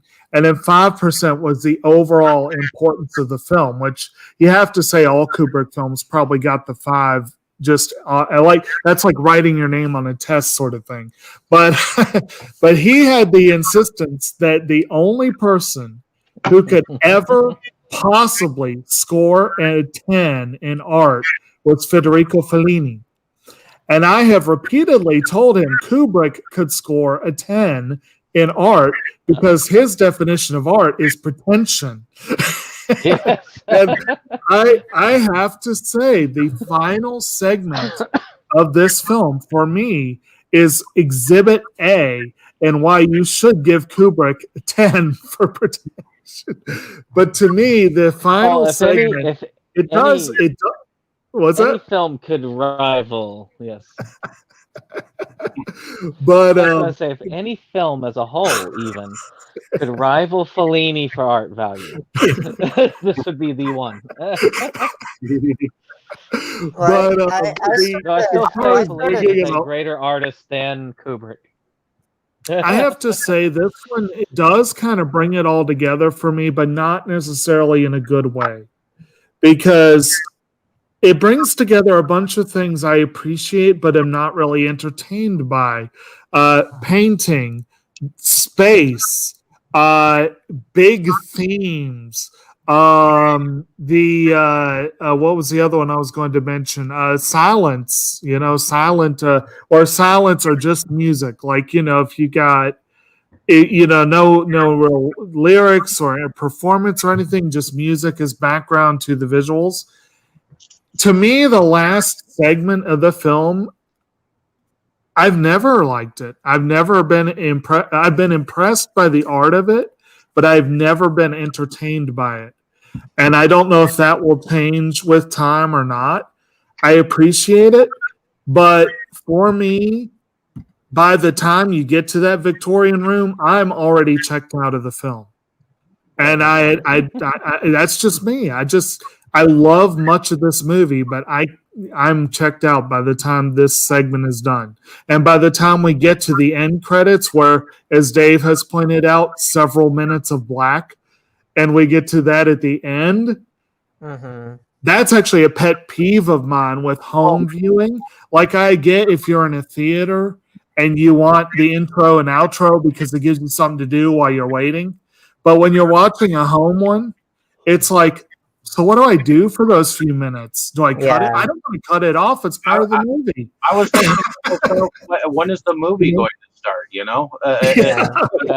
It's just moments of blackness. But here's my interpretation of that ending, and I'm going to begin with the first two segments of this leeway, because I believe that the monolith is reason for me to believe that Kubrick wanted us to understand that there was intelligent life out there from the dawn of time. And that is the meaning of these obelisks and monoliths throughout. And not only that, they are a meaning for what happens afterwards, an advancement in technology. And without that guiding hand, we are not able to survive. Just like in the Odyssey, the Odyssey of Iliad. Odysseus was told, "You cannot survive without the gods." So he had to get right with the gods. Correct. He had to get right with the gods and get right with his own self before he could attain whatever he had to accomplish. Now, let's look at this last segment here. You got existentialism of death. And I'm going to reverberate what Brandon here with the final resting place, but in a sense, there's a rebirth in the fact that he is now an extension of himself in a new being. So to me, I feel like it's like the great circle of life. I mean, you couldn't have done it without the extraterrestrial life guiding your hand. We were there. We were here since the get-go. Stop looking around for us. We're here. Well, and that's actually do the less artistic, but I'm saying one thing we're going to have to do is the less artistic but more entertaining sequel. 2010 year with content, which I've never seen that, but I would like to. I haven't either. And I know Kubrick had nothing to do with it, but he didn't rage against it or anything. He's told the director, just go ahead and do your own thing. And he apparently was very encouraging to the director to do that. So that was good. But my interpretation of the ending is kind of closer to Dave's in the sense that, but it's also not at the expense of Brandon's either, because again, there's that duality. There's the two sides that go together, because it is this person coming face to face with the infinite and beyond. It's him coming face to face with his own mortality, and seemingly, in this very kind of, it's comfortable, but it's also fleeting, and the different parts of his life are overlapping. And but I interpreted it as him ascending to the next level of enlightenment and intelligence, and kind of what we would think as godlike, almost, or at least, more so than what we would be capable of right now. But it's but in order to get there, he must be reborn into some kind of new entity, new consciousness, a higher consciousness. And it's funny because Kubrick always gets called like a really hardcore atheist and all that stuff, but he's described 2001 as being you could look at it through a religious lens if you wanted.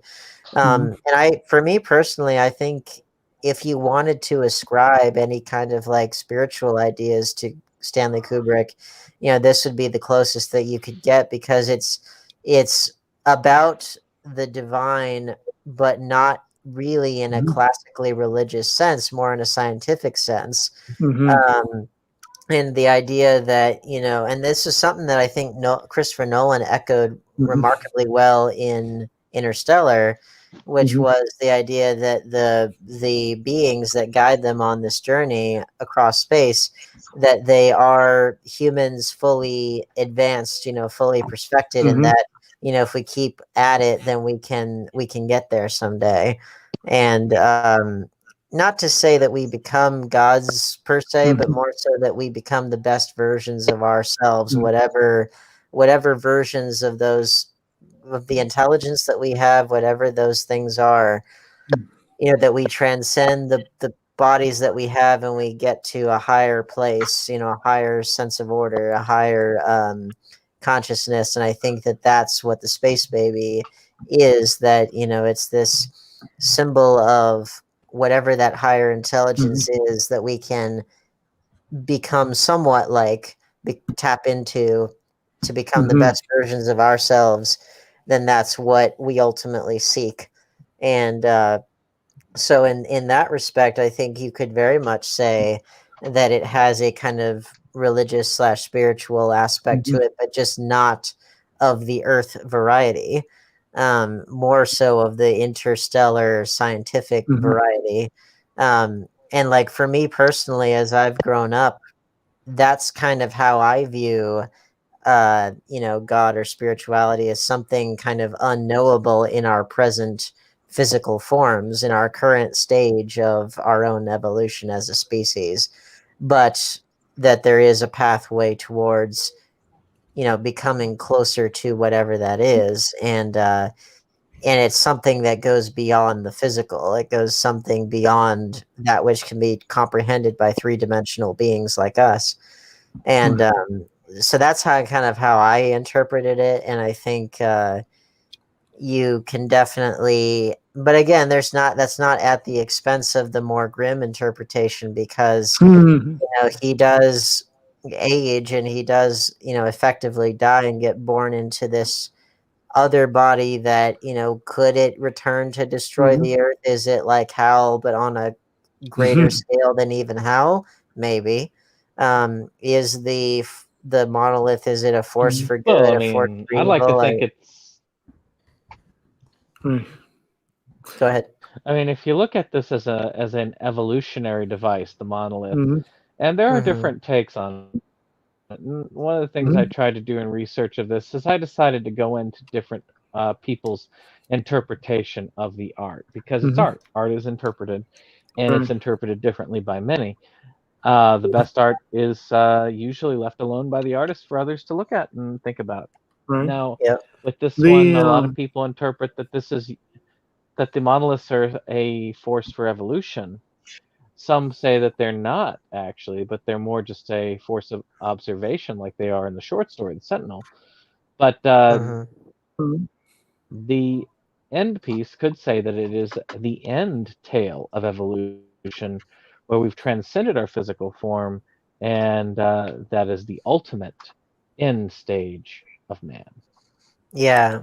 And Right. I think All right, that's the that last would of my certainly, pretentiousness. well, no, that would certainly be in line with the idea of these aliens or whatever being beyond the physical, which now it is worth pointing out that Kubrick did try at different points to get humanoid aliens into the piece, but through discussions with Arthur C. Clarke, they cut that out.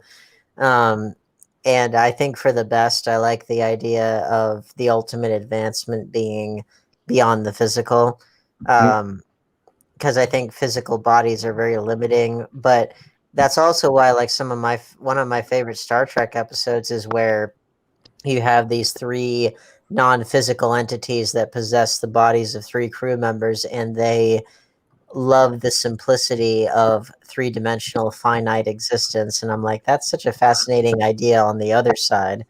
Hmm. um like that they want a simpler existence, whereas Right. we want to advance.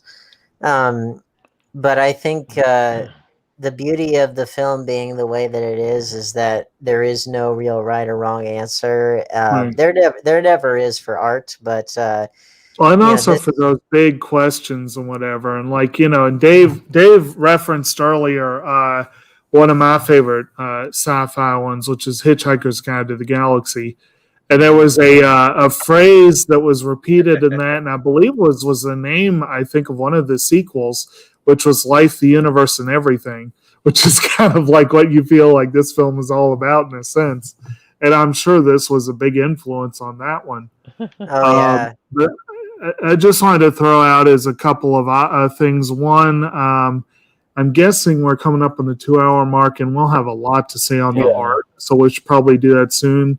And unfortunately, Mo keeps getting kicked off, but he did post a summary on here. I don't know if we want to read that off or if we want to. Hey, you go for it. Your reading comprehension skills are superb, so kick it off for us. Okay, so we'll try, Mo. We'll try and give you your say here. And forgive me if I'm not putting the right inflection in. But anyway, it's certainly one that you can't just kick back and watch like you would your average sci-fi flick, because it's less a movie for the most part, more an idea or a series of ideas strung together in movie form. The ideas are intentionally kind of ambiguous to let people read into it whatever they want, and that can definitely be a turnoff to certain viewers along with its slow burn pacing. If you can catch it in the right mood and let it do its thing with your mind open and little or no preconceptions, it can be a great time. I'd wager for those people that don't enjoy it because of the downsides listed, though, hearing somebody else run through it real quick while sharing their interpretations of it is probably going to be more entertaining than actually watching the movie, as it does contain some pretty fun symbolism and whatnot. Space Baby rules. The end. Space Baby for president. Which, thanks, speaking Bo. of Space Baby, Space Baby does we indeed should, rule. yeah, indeed, we should talk about, well, the standout feature of the film beyond even themes and all that stuff, which is the effects. Which the effects. Stanley Kubrick's credited as the effects director, which is true. Now, Kubrick he had his hands in every aspect of filmmaking on all of his films, because he just knew how to do it better than anybody else did. And everybody around him was like, yeah, he was an absolute genius. He was also like Douglas Trumbull, who became a legend in visual effects, worked on this film. And he was saying, that he was a hell of a taskmaster. But it was that his mind was so insatiable that, he thought about filmmaking and this film and all of his films. He thought about it all like almost 24 hours a day. Like his mind was so insatiable. And that's I think that shows in every aspect of the film, but especially the effects. Credited as the film's effects director, Kubrick won his only ever Oscar for the effects of the film, which to me is just unreal that he would go so long and that's his only Oscar. But then again, if he were to ever win an Oscar for anything, it would be for the effects in this film, because my God, not a shred of CGI, all of the effects done in camera, unbelievably, or like models. And I think I read something like there was only around 200 or so effects, and it was like a fraction of what there was even in Star Wars, and certainly compared to modern sci-fi, it was a fraction of it. And they hold up pretty well. I mean, honestly, I feel like a lot of the effects in the original Star Wars are more dated than the ones in this one. I mean, I love the pen effect that they did with the floating pen. Watching, I loved watching how they created the effects and visuals, as well as the film, because Kubrick did have the forethought to film this on film stock that could be continuously improved. It's one of the fewer older films that I would say 4K works spectacularly for, or should. I know that Blu-ray does. Like the pen effect, it's the simplicity of it. Taping a pen to a piece of glass and moving the glass was how they did the effect of the floating pen. And I just like this. Sometimes the simplicity of this, the effects are a marvel indeed. It's where the film shines. When Forrest mentioned models, And music. because you music. you saw them up close, Yep. didn't you? Mm. Tell us about that. Well, I will say that they were. Oh God, this is about a year ago. Like some of them were so big. Were actually, I mean, were actually a lot bigger than they were. Fairly large, actually fairly large. That they had to hang them from it. That they had to hang them. Had to hang them. Midair. But a lot of them, like I was actually taking my phone out and like trying to do trying to pan and tilt my phone, like trying to get that look like how they would probably would have filmed, like how they would have filmed, try to do it like how they would have filmed it. But it's amazing how much work went into those models, though. Right. Yeah. Well, they all of the models, all the sets, everything had to be lit a very specific way to get them to look like they were really where they were in space, and or the projections to make it look like the apes were on the side of the cliff or whatever. And it's like, every time I look at something like that, and then I look at like a green screen composite from today, it's like, why is this movie from 1968? Why does that look so seamless, but then a modern green screen looks so bad? It's like that's backwards right there. But Kubrick was like, his great visual achievement in all of his films, which is not surprising because you can't have anything film related without lights. But his great success always is his ability to play with light. The abundance of it or the absence of it, you always see amazing things being done with light and color and all that stuff. And that'll definitely come up in our second one, because I understand Clockwork Orange was largely done in natural lighting. Yes. And I know that Barry Lyndon was entirely done so. That's right. That's very tricky to work with. Funny you mentioned Barry Lyndon, because actually this was something I noticed this viewing.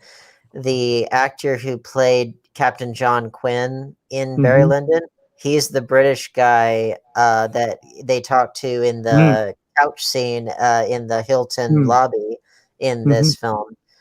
Same actor, and I was like, how cool is that? There's John Quinn. Because I'm a big Barry Lyndon fan, massive fan of that film.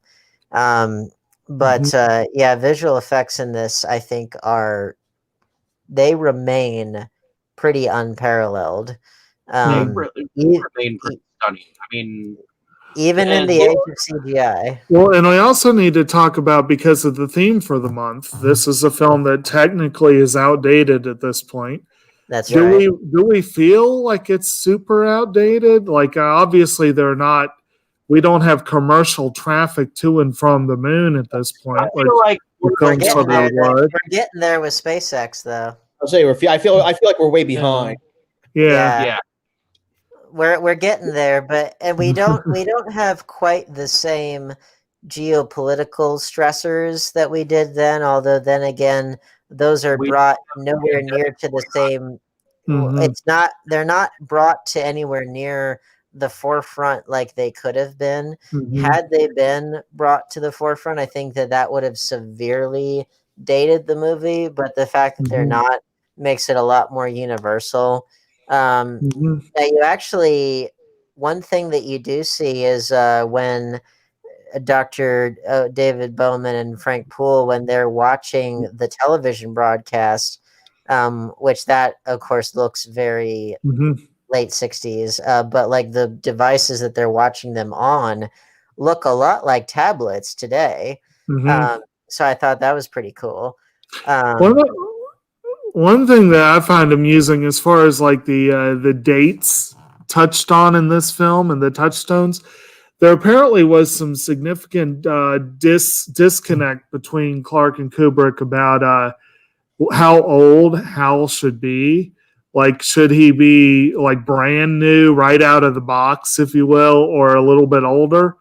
And Kubrick maintained he should be a little bit older. So one thing I found very amusing was that apparently in '97, which was supposedly the year that Clark posited was Hal's date of birth, Roger Ebert apparently had a birthday party for him and invited both of them. And Clark attended remotely, but Kubrick declined, saying that they'd already missed it. Yeah. I just thought that was kind of funny. And technically that is true because it was the 12th of January, 1992. Well, according to Kubrick, yeah. And I also find it interesting, it's worth noting that of the two films we're doing tonight, Roger Ebert was on polar opposite ends with his regard to the two films. Yeah. Which, and funny, so Kubrick, every film that Kubrick did was really controversial on one level or another. This was not, the controversial is not really the right word for this one, more polarizing, which sounds like the same thing, but it isn't. But what's funny is that the film actually won a National Catholic Award for its visionary representation of the future and that kind of stuff. Even though back in '62, Lolita had really upset the Catholic League of Decency. So it was like totally the other way. And then he does Clockwork Orange, and then everybody's heads explode, you know. Which was written by a Catholic originally. Yeah. And it has a lot of aspects of Catholicism in it, despite all that. But so we got that music. Now you talk about, Jacob, you talk about music in film and why there should be an Oscar for best usage of music in film. This was good use. Well, this is the film that kind of wrote the book on, or rewrote the book on how to use music in film. Because like not even in Dr. Strangelove had Kubrick done what he did with music. I don't know what he did with that. We'll meet again for the final credits. That was glorious. Well, he most definitely for that one segment, but like that's like once you get here and then every other film he made after this, it's on a whole other level.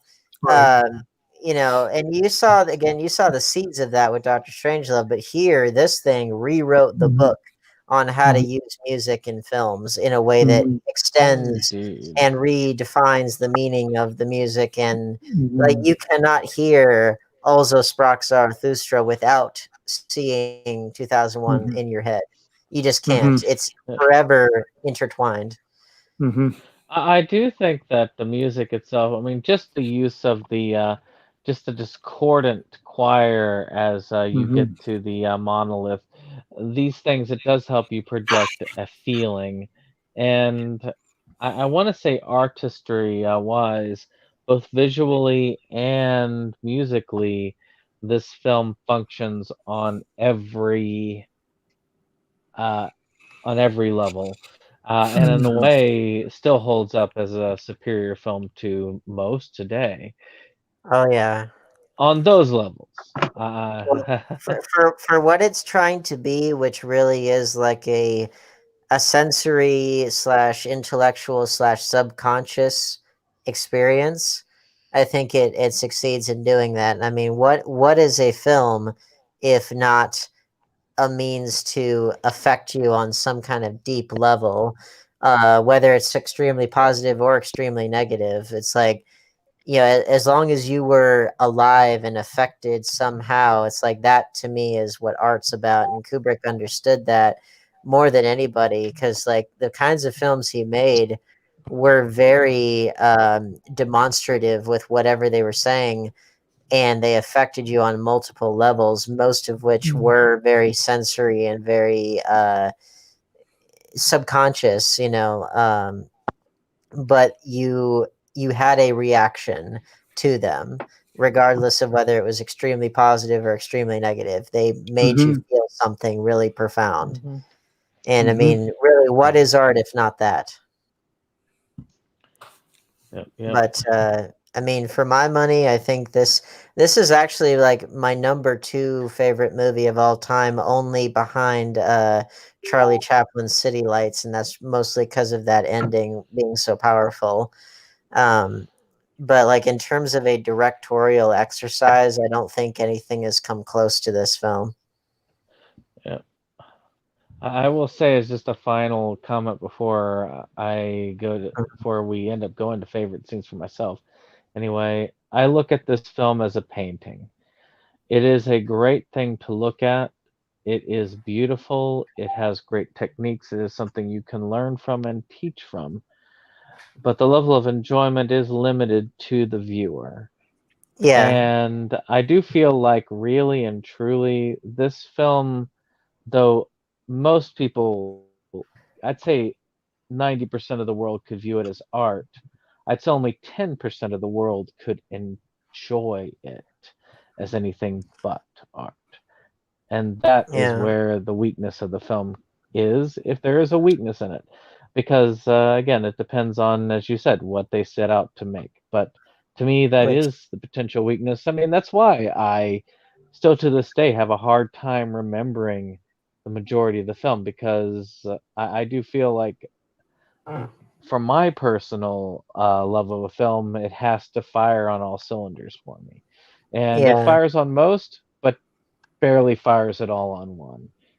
And And that's a perfectly fair criticism. My kind of rebuttal to that has been that I have felt exactly the same way that you have on films that have functioned very heavily on the entertainment factor. yeah, Um, and so my point is that it can totally function the opposite way too, that like you can have something that really works as an entertainment vehicle for a lot of people, but then for me personally, that there can be something missing. And so oh, there you needs will to be both. inevitably, exactly. And if That's the anything, thing. for Yeah. me, like I think the entertainment value that I got from it from this viewing was the highest that it's ever been. But again, it's one of the, like with every Kubrick film, like the more times you see it, the more you tend to get out of it.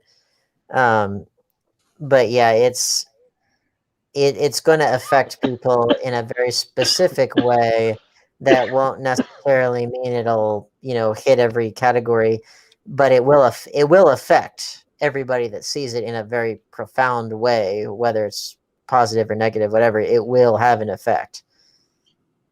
So let's look at favorites here Yes. of people's. Mm-hmm. Let's start with you, Brandon. What was the favorite scene of yours? Um, if you catch me on most days, it would be the scenes with him and with Hal and Dave at the end, especially with the whole ending thing there. But I think that more recently it is the scene in the Victorian room. There's something about that just strikes a nerve in me, and I think I'll stay with that. Okay. What about you, Forrest? Is there a favorite scene that you could take from this film? Oh God, oh God, toss it between interactions between Dave and Hal, or when he gets pulled into the or when they get pulled into the vortex. The vortex scene definitely the vortex definitely was to stand out for me.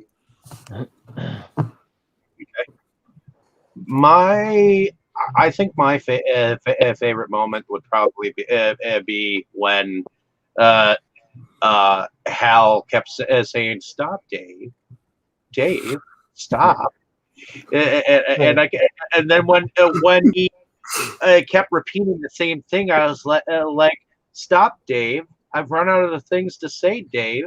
Yeah. My mind is going. My mind is going.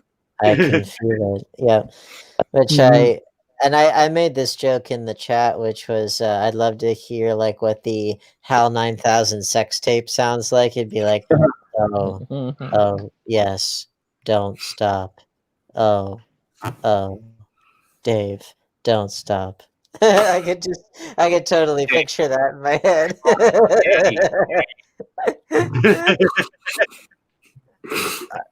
I think for my favorite scene, like anytime that the monolith appears and we hear Requiem for Soprano, like my attention is automatically there, and I'm just like filled with wonder and terror at the same time. But if you made me twist my arm and pick just one, it probably would be the Stargate sequence, just because no scene in film that I've ever seen before or since has ever come close to the level of wonderment and terror all at the same time. And just, again, as a visual effect, I'm just like, I've never seen anything like that that hasn't been trying to imitate that. Yeah, it's just that to me is like the apex of when a visual effect works. It's a visual effect. It produces an effect in the audience. That's what a visual effect is supposed to do, and it did that.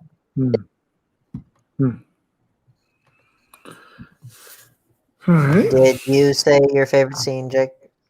No, not specifically. I would say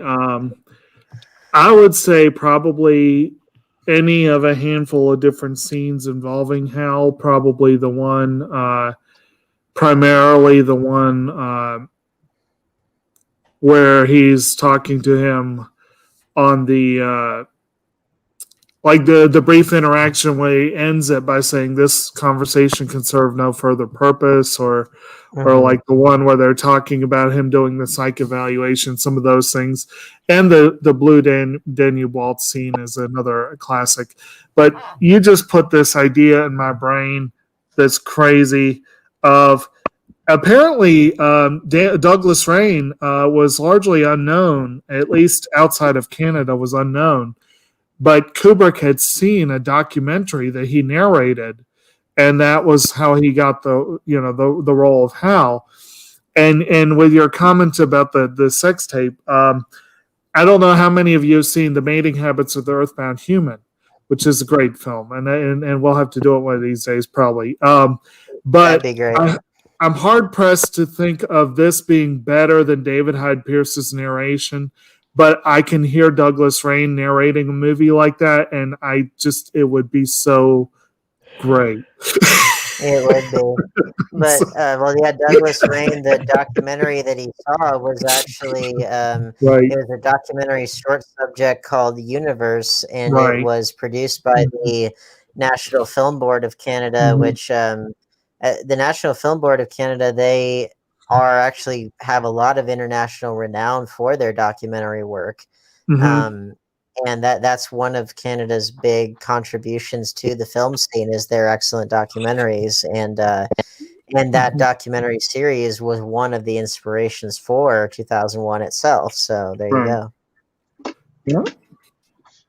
All right. I think all in all, I think it is an apex for what it's trying to be, and whether or not that sits right with everybody in every respect, that's ultimately up to them. And I think that's exactly how Kubrick wanted it. He wanted it to be effective to everyone that saw it. All righty. I think that's all the time that we have for today, folks. So definitely check the film out, and maybe you can use this conversation as a guideline or something to that effect. But definitely come join us on our other channel as we continue the Kubrick